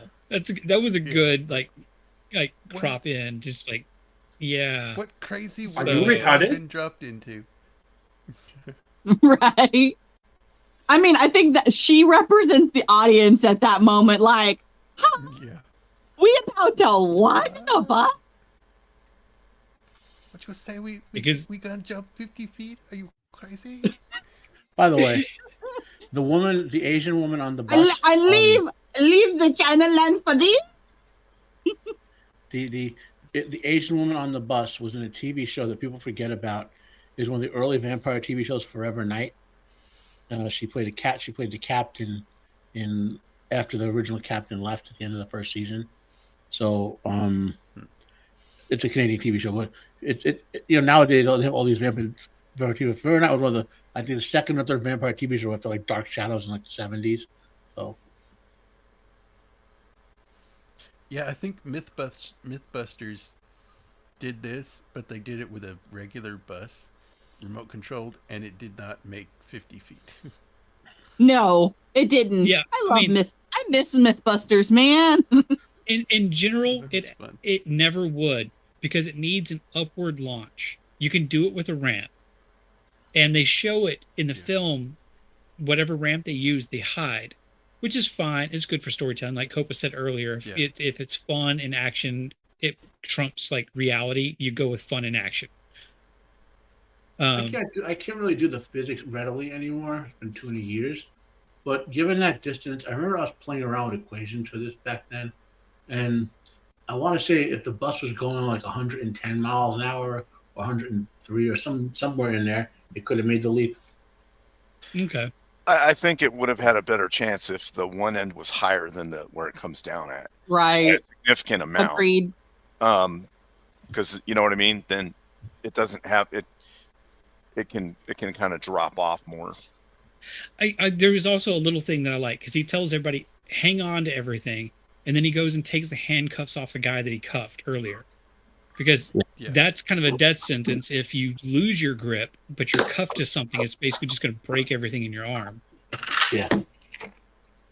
Well, if this was done in reality, everybody would be either dead or seriously injured. Oh yeah, they'd be jelly Oh, yeah. on the inside of that thing.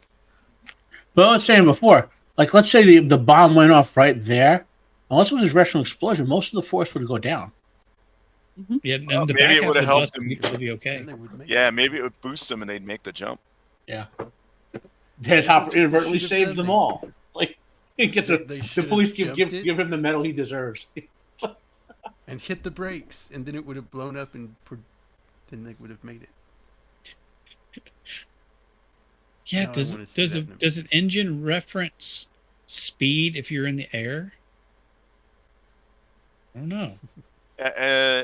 Well, how was it determining the speed? Was it based on? I guess was it's wheel attached- speed. Yeah, I guess. Was it Yeah. attached to the Yeah. wheels? Was it attached to the drive in the back? I mean, I would have, Speedometer.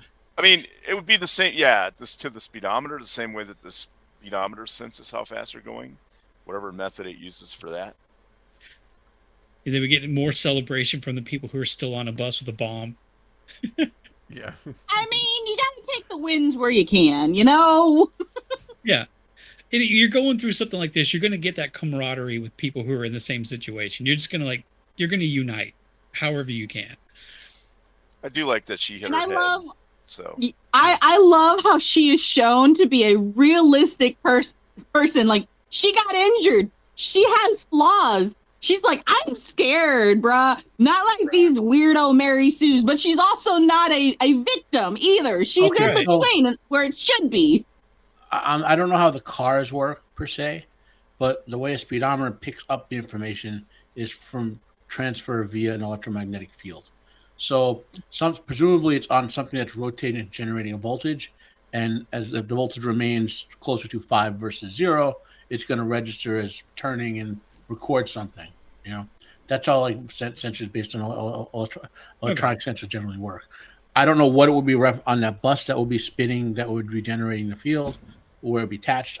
That's not my area, but I know how the sensors sort of work for doing stuff like that. You know? So I now know they go on to really the old cars, it was a airport. flex drive that spun. And Well, all it did- Jay, you're right. Even if, but there's still going to be an electronic sensor on that transferring the information to the speedometer. So it's going to pick up a voltage. It's going to generate a voltage, basically based on something that's rotating with a magnet. So it's in the car or the transmission, or I don't know where it would be, but that's This was I think a clever little bit of like kind of tweaking the story, because they already kind of knew that this guy was keeping an eye on them. They assumed it was from the news helicopters, but they also need space to keep going, above 50 miles an hour. So they jump off into LAX, which is restricted airspace. Now the news helicopters can't follow them there, but they've also got all of those runways they can just kind of loop around in, and the taxiways and everything. What gets me is like when they first get there, I get there's they got to drive in a loop, but they should have cleared that entire area. I mean, the thing's got a bomb on it, right? Yeah. And if you let that thing go off near a fully fueled jet, you've got serious problems. Yeah. But as we'll see later, people are just towing aircraft all over the place, and just doing not whatever. only that, Yeah, but this is there are a lot of underground fuel tanks at airports. A lot of them. Yep. this is like in the Last Action Hero universe, so there's this kind of stuff going on all over the city, at once. Well, true. Plus, Everyone's just used to it. thanks to Murtaugh and Riggs, LA has been hardened against action hero disaster. So. They're just lucky Michael Bay isn't here. Everything would be Right? I was Or I was JJ, thinking the it'd be same nothing but thing. lens. Yeah. Yeah. Get both of them, and you'll have lens flares and sparks everywhere. Epilepsy. Throw in Snyder, and everything's slow mo. Yeah. So this is the point where he's negotiating that he can leave the bus, right? Yeah. And he's like, "Don't start thinking, Jack." Right, to negotiate for the money, Right. which Mm-hmm. he wants a very specific number, 3.7 mil, which I think is like what he thinks they owe him for like his hand and his back pay pension and all this stuff. Yeah, it's not. It's related to size. It's a very different. You're right. It's a very specific number. Something. Because 3.7 mil, even back in '94, wasn't that much money. If you're going to ask for a bunch. Also, by my calculations, by the end of this movie, it would have been fiscally way easier to pay 3.7 million. Yeah, because Not the only that- damages that's happening in this is like creeping up to the one, at least a half a billion dollars. Not only that, with Mhm. his skill set, he could have made $5 million in 5 years easy, Mm-hmm. blowing stuff up professionally. Yeah, but it was the Yeah. principle of it.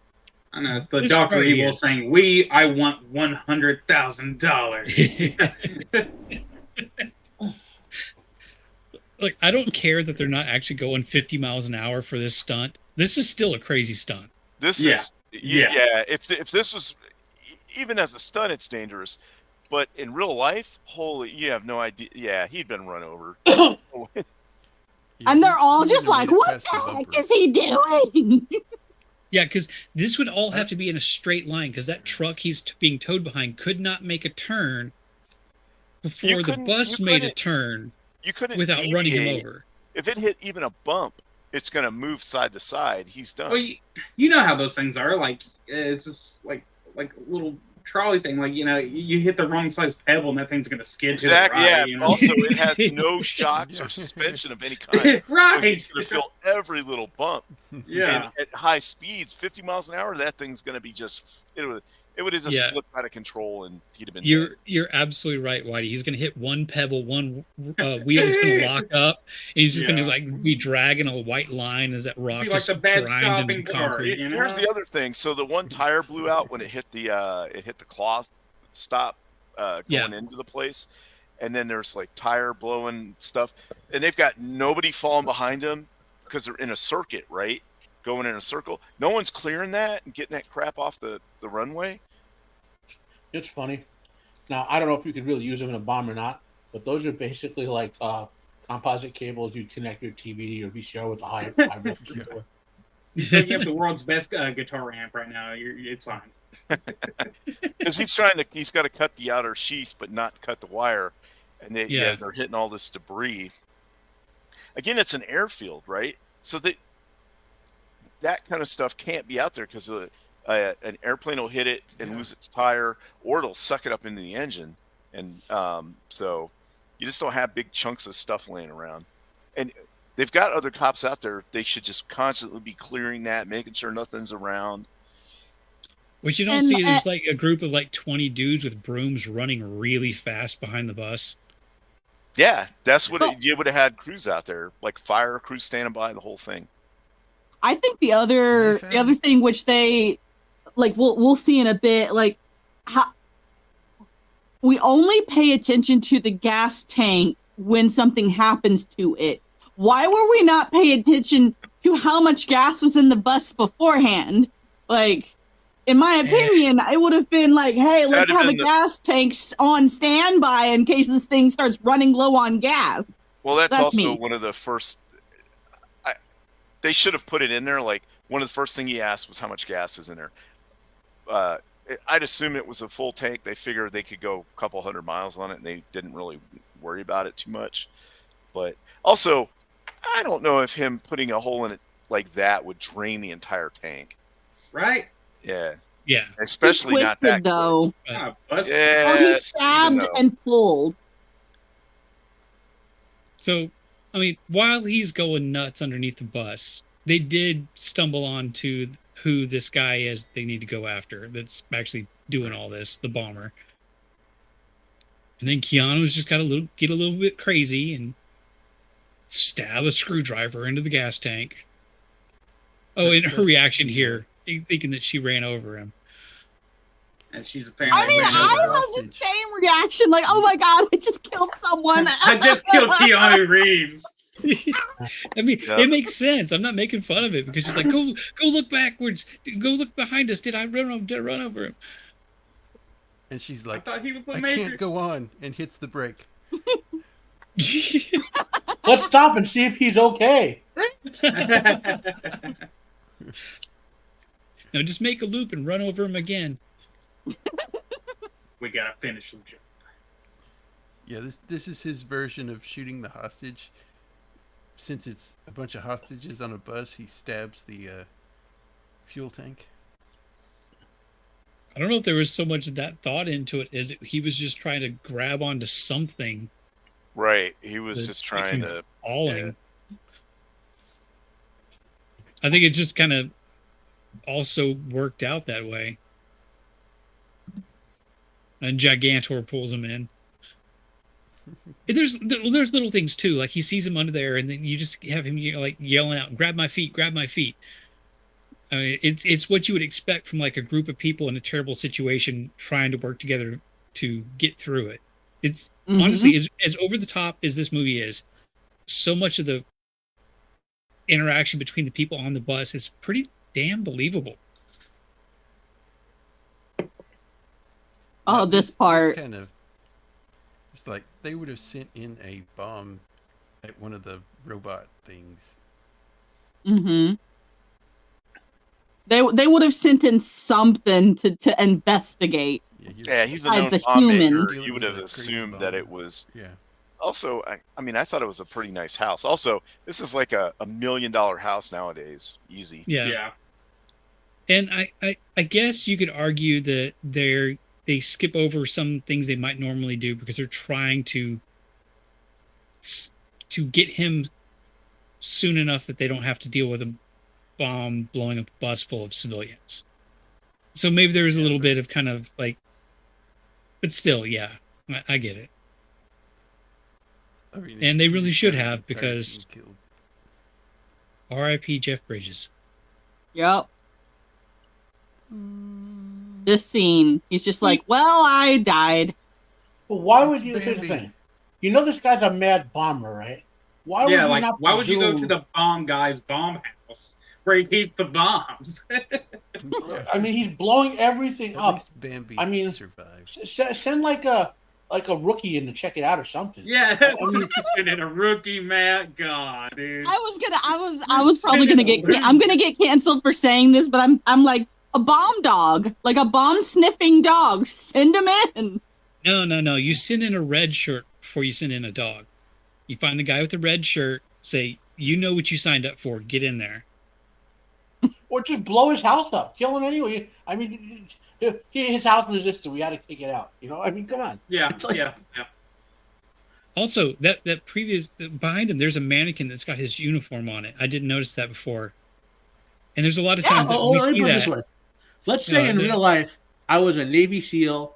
I was a Captain America ability, and if someone became a cop to go after this guy, I would not in any shape or ability go into his house. I would blow it up. Go in. I would say no. There's no way you can make me go into that guy's house. I will quit. That house was a death trap, and so that was my problem with that scene. That was obviously a death trap. Yeah. I mean, I can write it off as that his buddy is on the bus that's going to explode, so he's not thinking clearly, and he's just going to try to charge in and get the job done. It's not smart, but just get the statue of Bambi and throw it through the window. Yeah. There you go. See what happens. Well, like you said, just toss a few grenades to the windows. Right. Hey, Or you smoke rookie, go or knock smoke on the door. grenades. Something.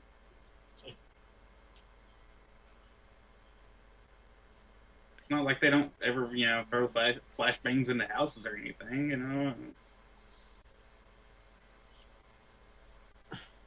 This is a nice little touch where he's been like the emotional support for her this entire time. His friend's dead and he's kind of breaking down, and she's kind of like pulling him back into the situation. She's like, "We need you. We need you here. We can't do this without you. It's a nice little touch. Yeah, he feels bad. He almost shot his friend in the dick, and then now he got caught on fire. He's dead. So yeah. It's like, dang it! The last thing I did with my buddy is I shot him in the leg. Oh, and this is the Wildcat thing. Jeff Daniels was like, "Well, I don't have a penis anymore. It doesn't matter if I get one up. Might as well go out with a bang." Yeah. So that's a nice little touch, because I had totally missed that the guy had called her Wildcat when they were talking, until he references the logo on her jacket. And this, of course, is maybe another commentary on just the world of constant video surveillance. Yeah. So it's not even the news helicopters or the police helicopters or anything like that. It's the camera legitimately right there in the bus. Then everybody has to act like they just don't know that it's there.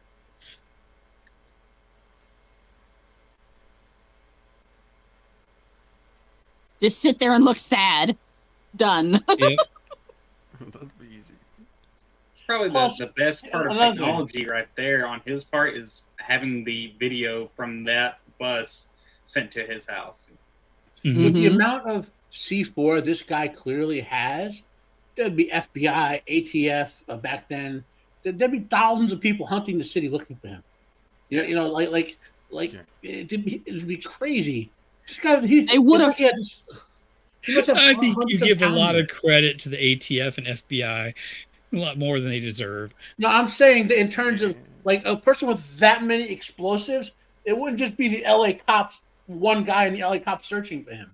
You know what I mean? If he had like one little brick of C4, sure. Look at the amount of explosives he has. There are international terrorists who don't have that much explosive. I don't know. They do have Miles Dyson's mustache on the case, so that's like 10 ATF agents right there. It's true, yeah. And so they basically commandeer a news van to record a looped video from in the bus. And then he goes and takes a leak, so he doesn't really notice any switchover, so they can broadcast it on the same frequency, I assume. Yeah. So he doesn't know that they're getting people off the bus. Even though it's a very obvious loop. He's taken in his life. Yes. And also, I don't know exactly where he is, but he's right next. He's like in an actual public restroom, because that's a bathroom stall that he walks out of. Walks 2 feet and gets back in front of his TVs. I thought he was had an old building or something. Yeah, abandoned Burger King or something like that. Darn, you abandoned Burger King and your perfect places for psychopaths. Shay points out this is also pre-Oklahoma City. Yeah.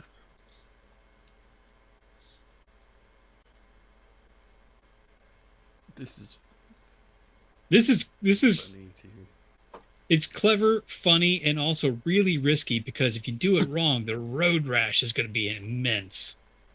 You will lose a lot of skin. Especially her in her sundress. Yeah. Oh, that video, Beard. What was that? That video you shared. Oh, yes. Look, I like sundresses. Athletic wear is just overrated. Yeah, if you notice the little panel they're riding on has wheels on it underneath. Oh, yeah. Yeah. Beard, do you mow the lawn with a sundress on? No comment. It breathes, okay? He has a nice little wide-brimmed hat. Look, it's very hot and humid down here, and swampy bits, that happens. So, just to be clear, somebody definitely died on that plane. I mean, I think they're trying to say that no, because like the door is open. People don't understand that when you tow an airplane like that, you have to have somebody riding the brakes. Yes, I know. Yes, I know. In case the tow bar snaps or something, so otherwise, so you can stop it. Otherwise, it'll just keep going. Yeah, but it wasn't anyone important, so. That was Mando's bomb sniffing dog on that thing. Don't worry. Yep. Yeah, it's kind of like the guy at the beginning. Fido served his country. Also, don't like worry I about said, the security guard that got stabbed in the ear. You know. well, Yeah, I mean, you know, Violet, there's certain you know. people that die or whatever, but Yeah. but this right here by itself makes the 3.7 million Yes, sir. already a bad deal. Like they should have just paid him the money. Yeah. Because that's like a $20 million jet. I mean, they didn't know that the bus was just going to happen to go through an empty hangar out the other side, 50 yards down another, taxiway, and then into a maybe not vacant cargo plane. Now, given product placement, I wonder how much was it Boeing have paid to have their jet blown up in the scene? Oh, I'm sorry. I like that they managed to show the guy in the tug running away. Yeah. Yeah. I'm sorry, Yeah, those planes are see. significantly more expensive than 10 mil. They're like 90 million. Oh yeah. Yeah. So This whole awkward. Yeah, this is really awkward with them at the end. I just don't really care. It's funny. Like the whole relationships through traumatic events don't work out. Oh, we'll just have to rely on the sex. here's the thing. That's That's the later Gomino on. But Dash right there. Oh, but, that's later on. That's right. yeah, but she says it first, so he's like, he's just playing it cool, and she's the one that says it. So, which is that's how you want it to be. So he knows where he stands, and he's Yeah. not going to get me tooed or something. So. Like I said, Is it- love her acting in this. So This part is is another kind of. one. They would have never let him and her go here with the ambulance. No. They would have took him to the Oh, yeah. hospital. He'd have been out. He'd been out. That's it. This is the most unbelievable thing in the film. Especially her. He might have been able to get away with it, but they would have took her to the hospital. Yeah, but Yep. Liability alone. their main characters, so all logic fails when attempting to direct them. Right. Like, hey, why don't you go? What was I going to say? I don't remember.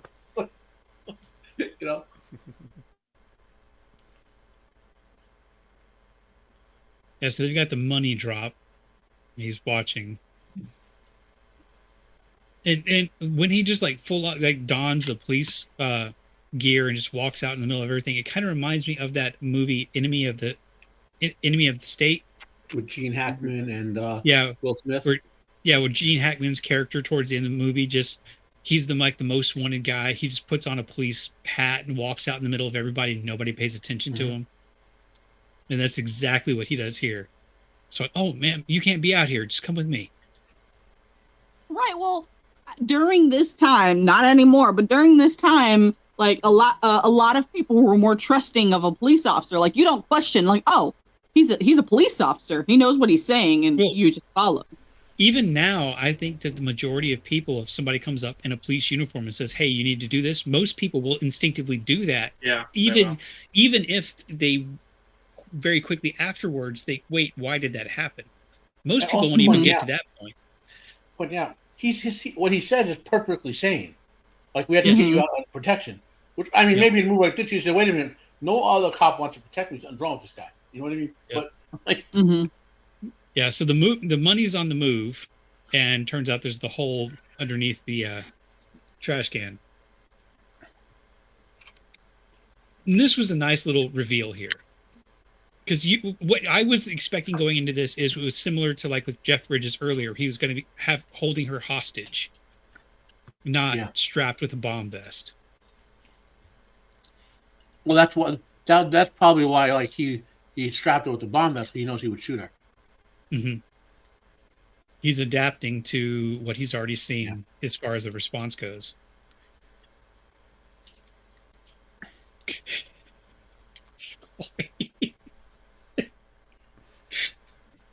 I mean, there's logic there, I suppose. Who hasn't done that,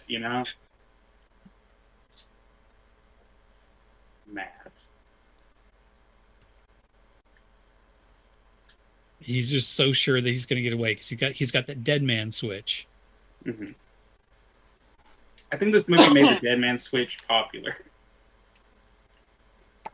Probably.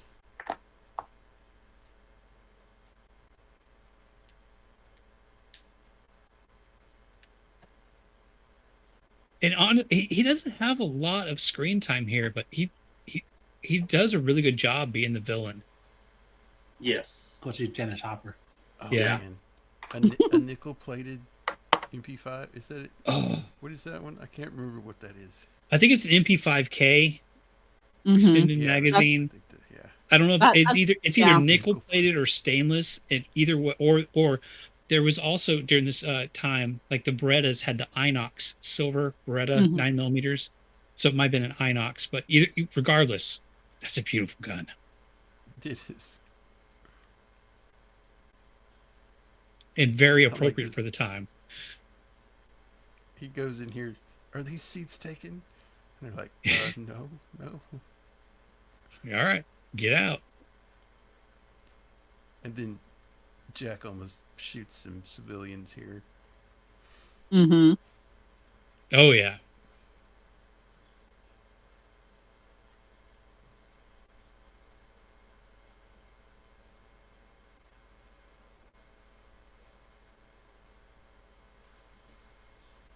This is a nice little bit of tension here. I mean, nobody ever thought he was actually not going to make it inside that door, but it still worked. Here's another one of those actors you've seen everywhere. Yeah.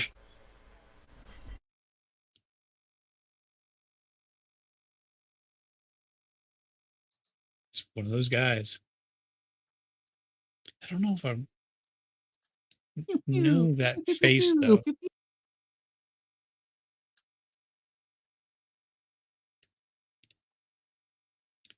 You could look him up, but he's probably pretty far down the cast and crew list. Basically, it's Frank Oz, so we'll just say it's Frank Oz. You know, I'm good with that. Wait, this is the train driver, right? Mm-hmm. Richard Schiff. He was in Man of Steel, Lost World, Jurassic Park, Seven, West Wing, God of War, He's Ragnarok. just one of those He was the people that voice of dies a Odin. lot. He was the voice of Odin in God of War, Ragnarok. All right. Wow, we got a lot going on. Yeah. Oh, come on.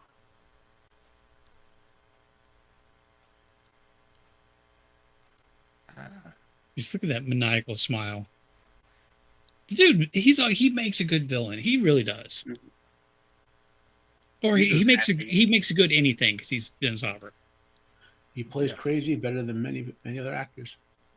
He's just really happy that he's like been able to really work on Atari controllers and make them into other things.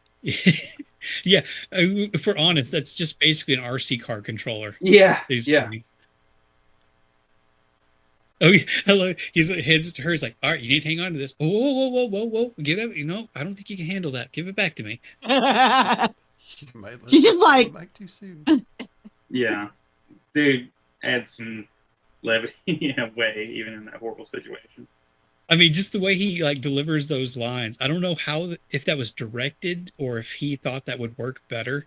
Whoever chose it, it's perfect. Oh yeah, absolutely. He's like, they won't even look for two people. They won't even look for body parts. Yeah.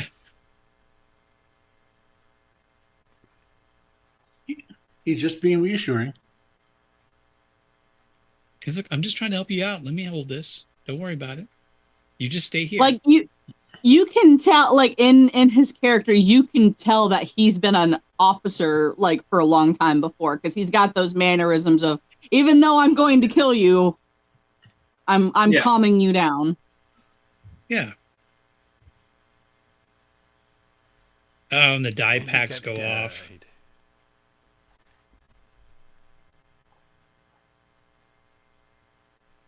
As if you didn't expect that. Come on. Yeah, You that was know the what other this- part. A modern I movie. felt a little unbelievable. He should have known Now it better. looks like a modern movie. The purple hair. You know. Yeah, there you go. Mhm.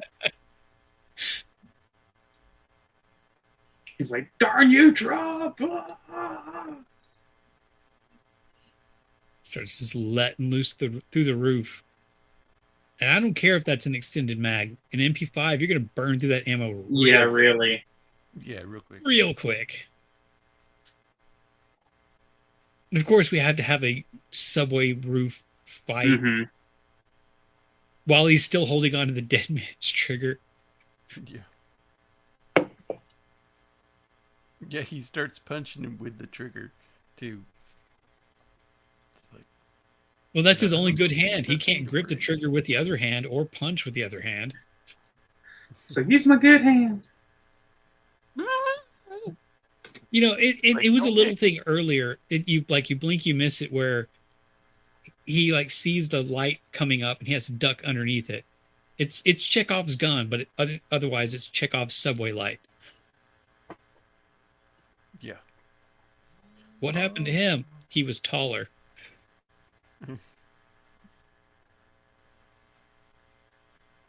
It's just a good thing he got a hold of that trigger before he off that Yeah. dude.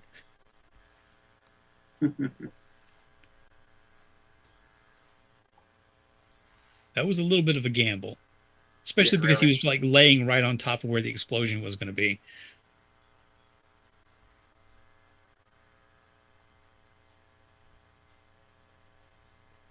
This is like, oh, the track isn't finished. Just like the freeway. What is it with LA and things not being finished? Nothing is Right. finished. All right, and I have to mention this. Most handcuff keys are pretty damn universal. What cop didn't have a handcuff key on his own personal key ring? I worked Right. security and had 2 handcuff keys on my personal key ring that I kept with me the entire time. I'm not meant to any public vandalism, but those train rails are not as removable as they seem in this movie. Not, in other words, it'd be a lot easier to kick them off than he is ever. Right. Oh yeah. But yeah, with the key, in my brain, I guess I thought that he maybe, when he was underneath the bus, they fell out of his pocket or something. I mean, it's a very minor thing that I think would have gone over better if he had said, I lost my keys or I dropped my keys or something like that. Not, I don't have a key to that. Because if you've ever handled handcuffs, they're pretty, it's pretty normal just to have a key that will work on most of them. So much so that, you know, most people can have one of those. Not that I would suggest it. Mando, being the current felon here. Excuse you. All I can say is I did enjoy the part where it shows that her wrists are bruised from the handcuffs. That is real. They suck. And they bruise.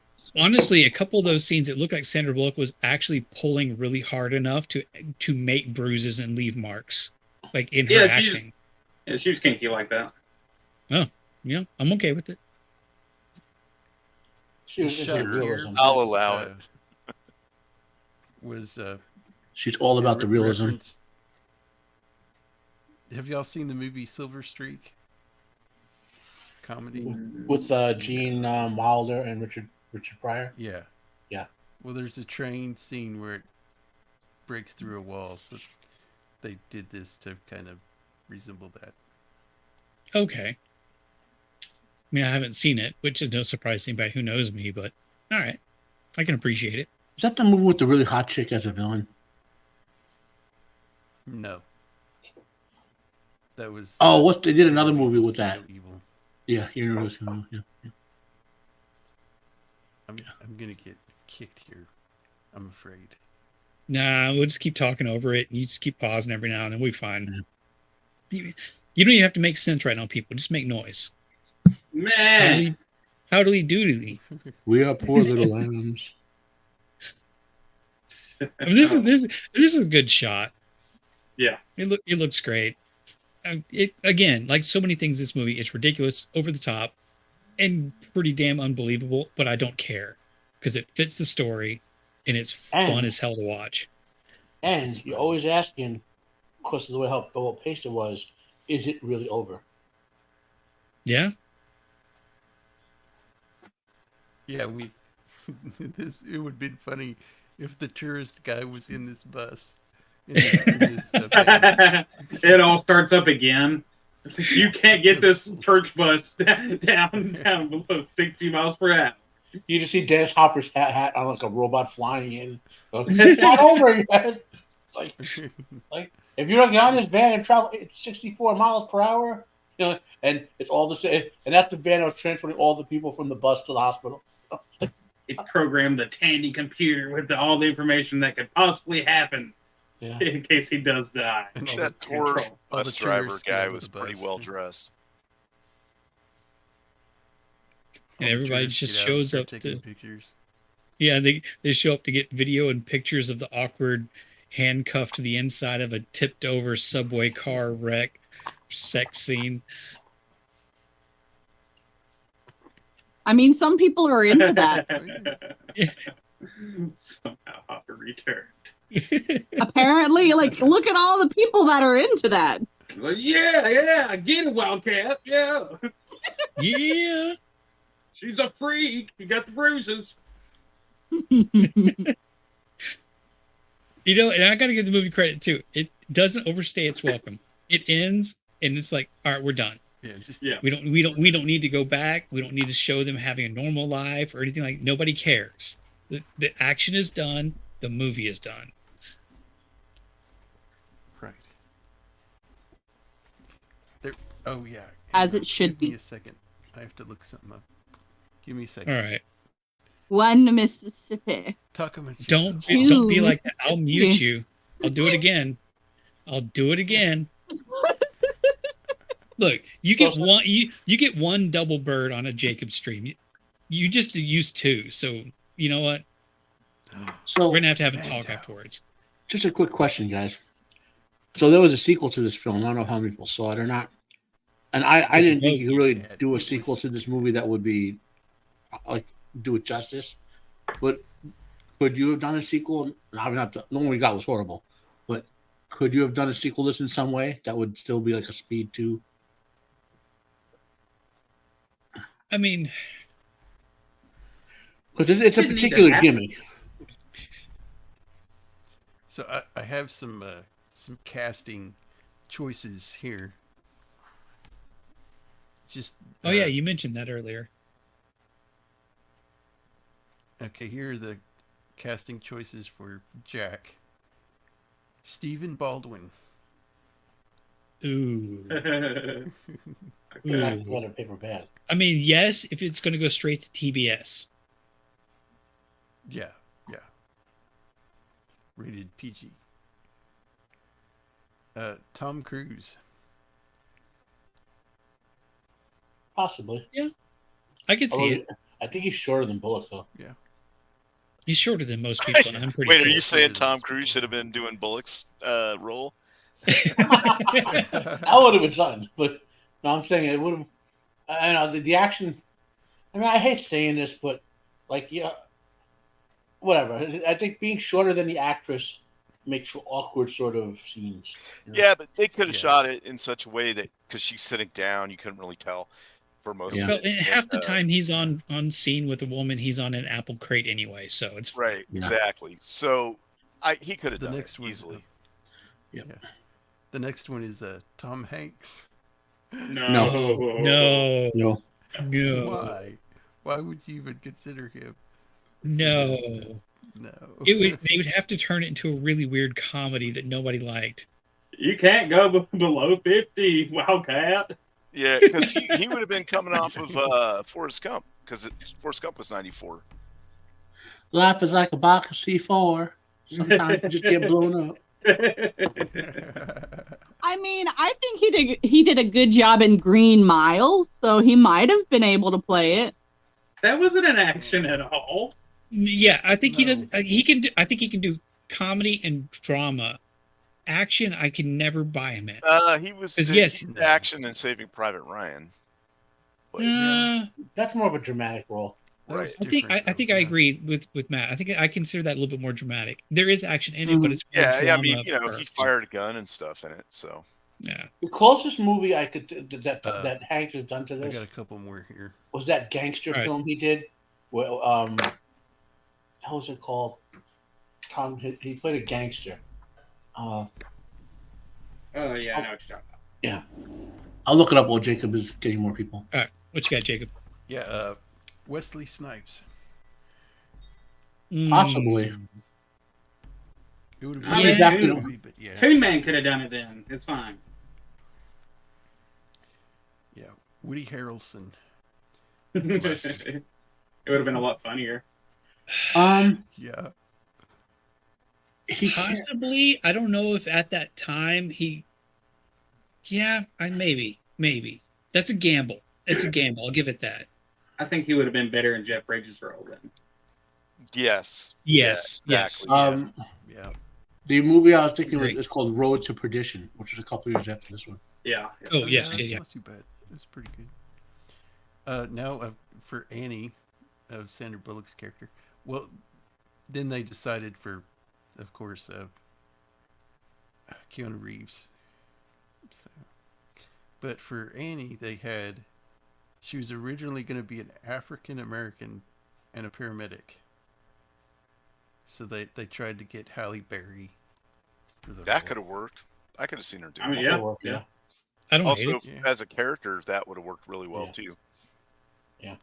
I think adding But paramedic it is says unnecessary, but Halle Berry would have worked. No, I think paramedic would have been fine because she'd have been used to stress and things like that. And driving. And driving yeah, fast maybe and even driven ambulance before, so the driving skills would kind of pair up. I think Okay. Okay. it'd be a That's lot more believable than just Annie from the streets. Yeah. Originally her character was just going to be like a sidekick, but then they made her a sidekick romantic thing. So this was before that. Ellen DeGeneres.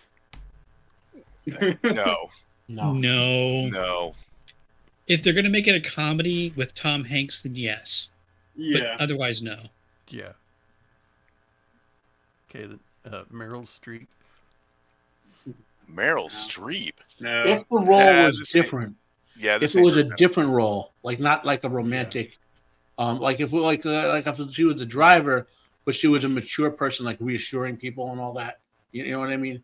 Like not the romantic sort of like kind of girl in distress, but kind of doing her job. They, Yeah. Mix of both. Mel's not. they The could Mel have Streep got would not be Meryl that. Streep instead of the crazy lady that got blown up under the So they would have blown up Meryl Streep. Oh yeah, I could Yeah. see her getting run over by the bus. Clip that. Kim Basinger. I mean, she's not Okay. a good actress as Bullock, but I wouldn't mind watching her for the whole film either. So Yeah, I don't she think would have she- been. Yeah. I Wouldn't don't think have she been- could have done it as Meryl well. Streep and her been too old. She wouldn't have been as likable. That's the Older thing than- about Annie and about Sandra Bullock. She's likable. Yeah. Yeah. I mean, especially And the early last early one- Sandra Bullock. She's very approachable one as a more. person, as a woman. So that makes her. We can kind of relate more easily. She The last right. one is She's Anne Heche. Anne Heche. no. No, Yeah. no, no, no, Anne Yeah, it Heche, worked no. Just fine. So Annie's character, played by Sandra got the Bullock, right looks like she's somebody that you just want to hang out with. You know what I mean? Like, hey, you're pretty cool. We can go get a beer or whatever and just talk and stuff. Whereas all the Right. other ones are just, I don't know, they're too serious. Except for Halle Berry's I character, agree. she falls in that category too, of just like hanging out and stuff. And like I said, if the role were a different type of character, we're still driving the bus. Meryl Streep could have done it. Yeah, Mhm. yeah. That's Why that's would one of anyone the, suggest the Ellen? yeah. No, she was a decent actress back then. Right, She had a you couple gotta of- remember- Right. This is before she hadn't come out yet, I don't think. So she wasn't all pretentious and everything. But even like some of the movies that I remember seeing her in, like I wouldn't have imagined her being in this role very well. Actually, Well, speaking it of would have Tom been a Hanks, different role. It wouldn't have been a romantic role. It would have been Right, like right. comedic. Yeah. Hmm.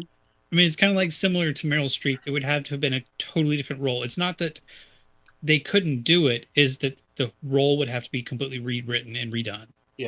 Because Meryl Streep, fantastic actress.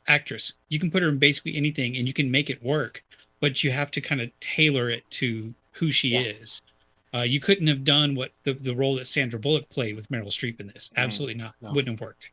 Right. What about different people for Dennis Hopper's role? It didn't list any of that. Didn't Michael because they Douglas. probably were like, we got Dennis Hopper, we're good. I could have seen couple Michael guys out Douglas in it, but Christopher Lee. I mean, whoa. Jay pointed out earlier that Woody Harrelson actually would have been a decent Hopper replacement. And I think I kind of agree. Yeah. Who? Not as Gary good, Busey. but would have done okay. Gary Busey. Yeah. Gary Busey. Gary Busey. you know, modern Gary Busey is a wacko, can't hear anything, yells everything. You go far enough back, he's actually a pretty intimidating, like, What about Yeah. freaky, What about Christopher unsettling Walken? villain. Christopher Walken could have done it. Yeah. Or Yeah. Tim Curry. Yeah. Tim Curry. Tim Curry. Oh yeah, Tim Curry. Always I don't know, Tim that Curry. fight on Let's top of the just train at the end. Actually, and him, was he alive at the time? You know, Ricardo Montalban. I don't. Yeah, but he would have brought a little more gravitas to the role, I think. Like, you know Yeah. what I mean? Yeah. He's a top level actor. He's Yep. played arguably one of the greatest villains in cinematic history, right, and TV history, and he knows how to play villains. Knows how to play good guys too. But so I could see him, you know, bringing some. Because man, Dennis Hopper, he played crazy, but he played it straight.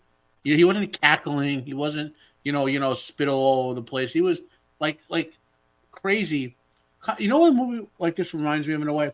What was that film with they ruined it at the end where he was an engineer who wanted revenge. What the hell is he did all those 300 the actor. I can't help you, man. You're the guy that's yeah. listening to things. Citizen. Yep, you know what I'm talking about. Yeah. Yeah. Something Citizen. Yeah. Gerard Butler. Something. Yeah. He knows what we're talking about. Law-abiding citizen. Law-abiding citizen, which they ruined at the end. So I'm spoiling it because they ruined the end.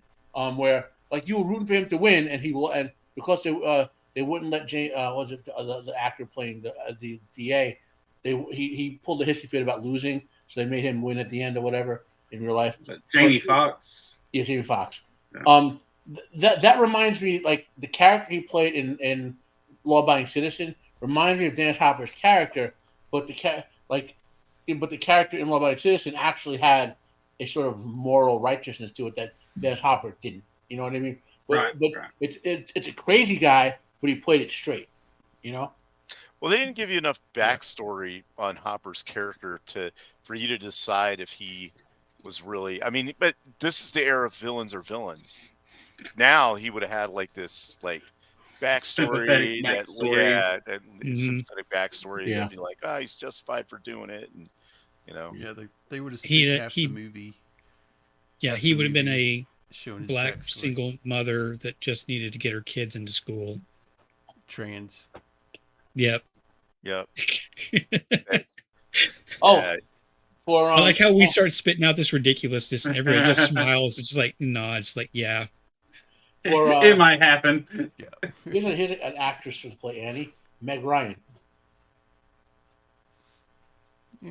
Exact same type of actress as Bullock back then. Not quite as I don't know. awesome to me as Bullock was, but could have played the character, I think, reasonably well as Annie. I could see it.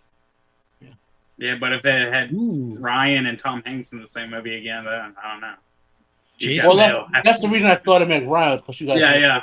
they mentioned Tom Hanks, but Hanks, She was cute back then too. but I Jay's got don't a good think, suggestion if with the- Brian Cox.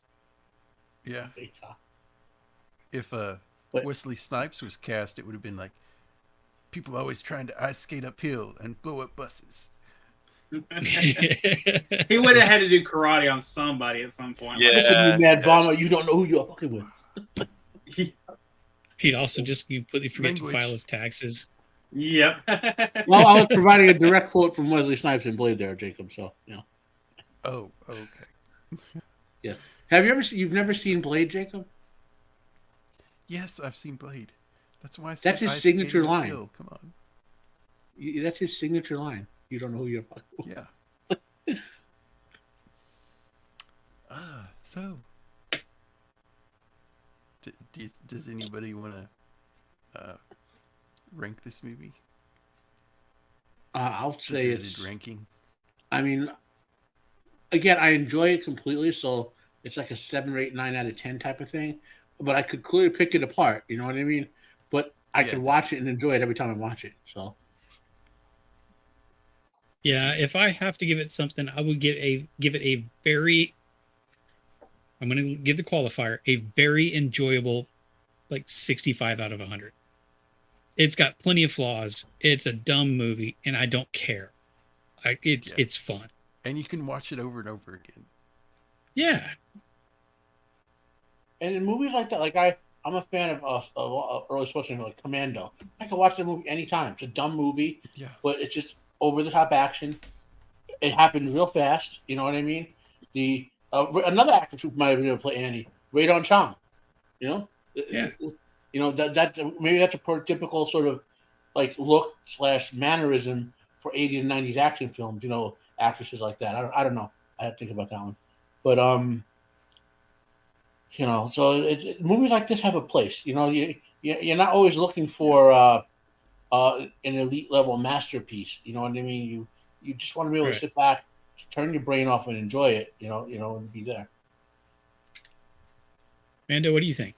And not be a movie that takes itself too seriously. I just say it is a solid 8 for me. Absolute. Could it be better? Absolutely. Sure. Is it fabulous, great, wonderful? Absolutely. I enjoyed watching it. I could watch it again. Yeah, some of the stuff is goofy, but come on, like action movies, sci-fi, fantasy, just you gotta forego a smidge, just a smidge of realism. Well, I mean, yeah, it could be better. I mean, like in an elevator scene, you could have more supermodels and give even more upskirts, you know. So. Whitey, what do you think? And you could have had more explosions. Yeah, Whitey. Yeah. Can you imagine if Michael Bay and J.J. Abrams co-directed this? It would just be explosions and flashes constantly. The bus literally would have traveled everywhere via explosion. And J.J. was like, no, and I'll know the bus is slowing down because the flashes will stop going off. Like instead of those in the beginning when the car blows up. Yeah. And when that one guy like goes into the stoppers with the water, instead of water, it's just whoosh. Yeah. Like when the bus jumps the gap, it lands and everything behind the bus is just blowing up.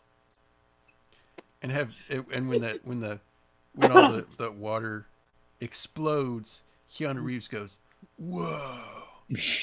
Or when the elevator drops, every floor it passes starts blowing out. It's like in the Matrix from the reverse. I don't know what I'm watching behind WhiteBear right there, but what I don't know what you're going to give it, but what do you give it? Because you've always got something creative. Oh no! I'm gonna give it. I'm gonna give it a 6.5 or a 65 out of 100. Beard, but I'll give it a 6.5. Because the movies, it's just like Matt was saying, it's one of those movies that you can always have often, have in the background. It's it's gonna be with us forever. So I have to give it like 6.5. It's probably on a VHS in your house right now out of 10. Oh my God! Could you imagine 30 years from now they watch this film like we're doing, and someone goes, "What are those things that are ringing that he walked up to talk to?" Yeah. Nobody knows what a payphone is. Let me Google it. Yeah. There's already people trying to pinch their paper because they don't know why it's not getting closer to their face. My nephew tries to touch the TV screen to get Netflix going. They didn't have hover buses back then when the bus jumped. Shield, do you want to weigh in on this? It's a 6 for me. Okay. It's an entertaining movie, but It's not a masterpiece or anything. No. Keanu and Sandra Bullock are good in it, and to me, they make the movie really. If you take them out of the equation, it's just So Yeah. Well, the actors carried a lot of the roles, you know. Mm-hmm. Yeah. Not Like it's Cameron. supposed to. Lame butt Cameron. Ooh, didn't need him there at all. When the old lady blows up and gets run over, her body bounces over the bus and just keeps bouncing. Oh. That would have been in a Simpson episode. Well, how about you, Jacob? Give the final word on the rating. Yeah, I would give it 6.5, 7. Yeah, that's probably in between there. Yeah. So yeah, that was really fast. That was a fast stream. I mean, it's a fast movie. There's not a lot of meat there to chew on. You just kind of have to run with it. Once you start going, you just have to keep up. It's like a bag of potato chips. Not a whole awful lot of real, but it's good. Every time you have an emergency in a car or bus or anything, you just say, "Let's just go faster and we'll jump it." I mean, that'll be with you forever. And every time there's a hostage situation, the police should shoot the hostage. Every time. Yes. Yes. Look, Can you now I imagine know if what to do. that happened in real life? Like some cop was like, I saw it in a movie once, tries it and it works. And it actually works. And they go, who would have thought that would have really worked? You know, it's like, Yeah, when they follow in the report, I saw it in a movie. It worked. and everyone says that, like, who would have thought that would have really worked? Even the judge who's saying to him, like, we're shooting the guy, like, I didn't think that would have really worked. Oh, I wish Roman was still in the chat right now. I just saw what was behind you, WhiteBear. Yeah, I made that for his birthday, I think. Someone who's really good with video has to edit Roman into the Fifth Element. Yes. So Jacob or WhiteBear, one of you guys go for it. There's enough out there. It could happen. Good at that. Man. Put his picture on the Dallas multi-pass. Dallas multi-pass. Like the guy who played the monk, superimpose edit his Roman face. into that slot. Yeah. I was trying to think of some of On his the bad lines, guy. like it's a. Yeah, Roman yelling out, Aziz, light! Aziz, light! Aziz, light! Yes, that would have been great. Okay, so yeah, that was Speed. Great movie, fun movie. Let's go around the horn, see what honks. Beard, what do you got? My next thing coming up, I think, with several of us here on the panel, is the struggle session with the Acolyte, episode 4 with Roman with the Empire. I haven't even watched that yet. And like I said yesterday on After the Weekend, when I referenced this, when I was asked why am I going through that, it's if I'm going to have an opinion and want people to take it seriously, I need to watch whatever I'm going to have an opinion on. Like, I didn't watch Kenobi, Right. so whenever I say something about it, I tell people I didn't actually watch it. This is just what I've heard. So if I want to have a convincing opinion and try to convince people that Star Wars is going down the wrong path, I have to watch the stuff that I've been really not enjoying in order to try to give them reasonable explanations on things. I still would love to be surprised. I would love it if somehow the last couple episodes turned out to be amazing. I would love to be proven wrong. I do not think that's going to happen. No. But I would like it to happen if it possibly could. But yeah, I'm there for that. Sunday, I'm going to be afternoon. I'm going to be over with Stark of Iron and Snail Messiah. We'll be doing our Fallout shenanigans. I don't know exactly what's going to happen. We just kind of make it up as we go. And then back on Monday with After the Weekend, JT and I are kind of tossing around a couple of different ideas, maybe not necessarily our usual kind of movie reviews. Where this month we're kind of playing around with a couple of different ideas. So I don't know exactly what it is at the moment. People can follow me on X at Beard of Liberty. When I know something, that's where I'll say it. Cool. Shieldwall. So yeah, I'm going to be on Roman's show on Thursday talking about the Acolyte. And if anybody's wondering, why are you watching that? It's because I can't say a show is not any good if I haven't seen it. So, well, I could, but that would be disingenuous. So I'm going to watch it and you never know, maybe it'll have something good in it. Like a giant fortress shaped like a V. Yeah. Mm-hmm. Anyway, and then I guess whatever. What are we doing next week, Jacob? The Kane Mutiny.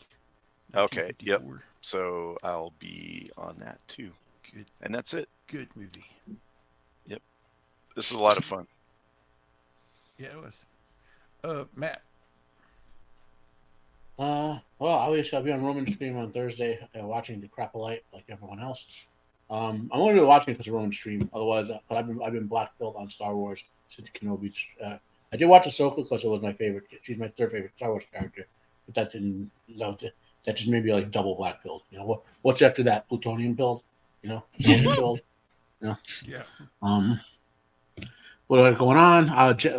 So the next time I'm on Jacob's show is for something next month, Jacob, right?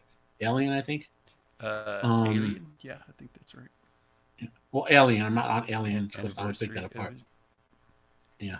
So I'll have to check the I calendar like for that. Aliens, so you can't pick it apart. I don't dislike it. I just think it's nowhere near as good as Alien. Like Alien is an all-time classic for me. Alien is kind of a Yeah. Mom, Dad, don't fight on stream. Different type of movie. Different movies. Yeah. What else? I just posted my post reviews for TNA Battleground and WWE Clash in the Castle. Those are up now. Last week I had my review of Greyhound. Friday we did I do a Friday stream, which Jacob is usually on, Friday Fandemonium.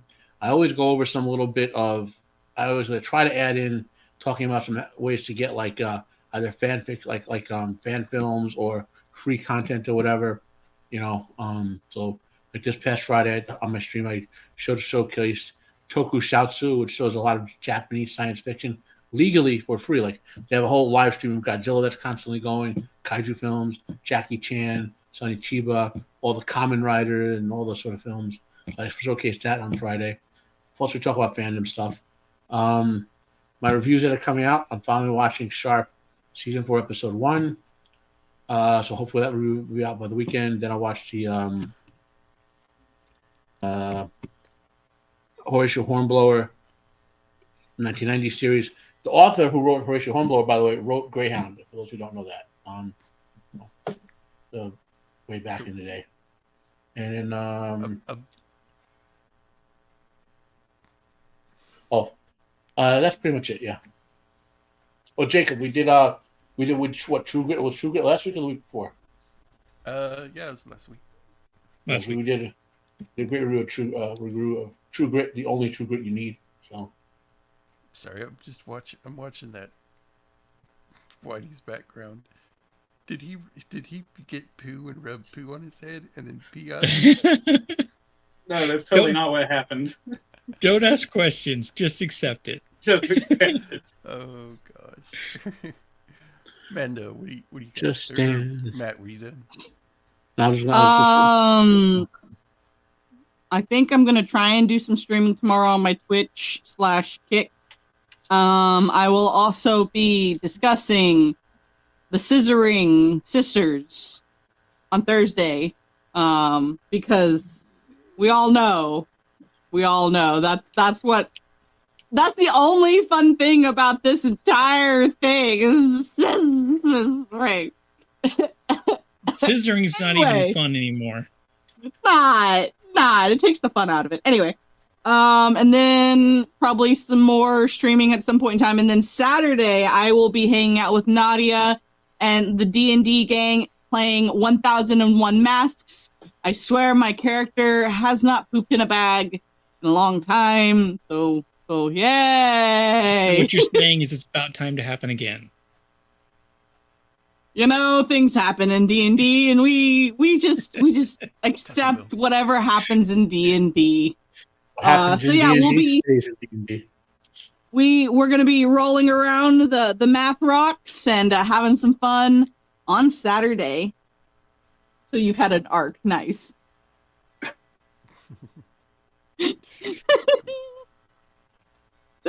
That's I'm on Twix, Twitter, whatever you want to call it, Instagram, Discord, all of the things and all of the places. All of them Untamed Mando. Mando is omnipresent. Cool. Yes. Whitey, what do you got? 8. Now, I am going to be on Twitter tomorrow again. So we'll be. I'm not doing the judge your Twitter thing. I already did that today. So we'll just be doing gaming. I've been playing the crap out of Stardew Valley on there and just having a lot of fun and getting voicing the characters and just having a gay old time with that. You know, so I'll probably be doing that a little bit tomorrow. Other than that, usually, you know, you'll see me next Monday on Triple M. Okay. And every now and then you just randomly critique people's posts on X. Yeah. It's a fun watch, actually. I don't know if you have a schedule on that, but whenever it pops up, it's fun to tune in every now and then. Oh, yeah. Hey, if you ever want on there, let me know. We'll judge people together. Cool. Well, thanks for being on, Whitey. Thank you for having me. Again soon. I think, yeah, you're on the Aliens stream next month, I think. Oh, yeah. Yeah, it's my first time getting to stream with Matt, and like I said, I streamed with Mando before, and I think I kept on missing Beard, so, and then we've had Shieldwall a few times, and Jacob, you've been on too, so it's good to finally get to stream with Matt, so. Not so much Mando, no, you don't get it this time. Love you. Hey, at least he mentioned you. He ignored me the second time around. Well, he mentioned your beard, though. Yeah. You see, we see beard. We don't actually talk about you. We talk to your beard and about your beard. You're just like carrying it around. You know. This is where all the personality is. Yeah. Hold on. I'll weird people out who just don't. On. It was a fun. There we go. Oh, your beard is the transformed. Beard comb over. Yeah, there you go. Beard comb over. Your beard had the power of disguise. Okay, I can almost get up there. I'm working on it. We'll get it there. Yeah. Thanks to the chat for hanging with us, and I hope everybody has a good week, and see y'all next time. Bye. Yeah, have a good one, everybody. Bye. Waka waka.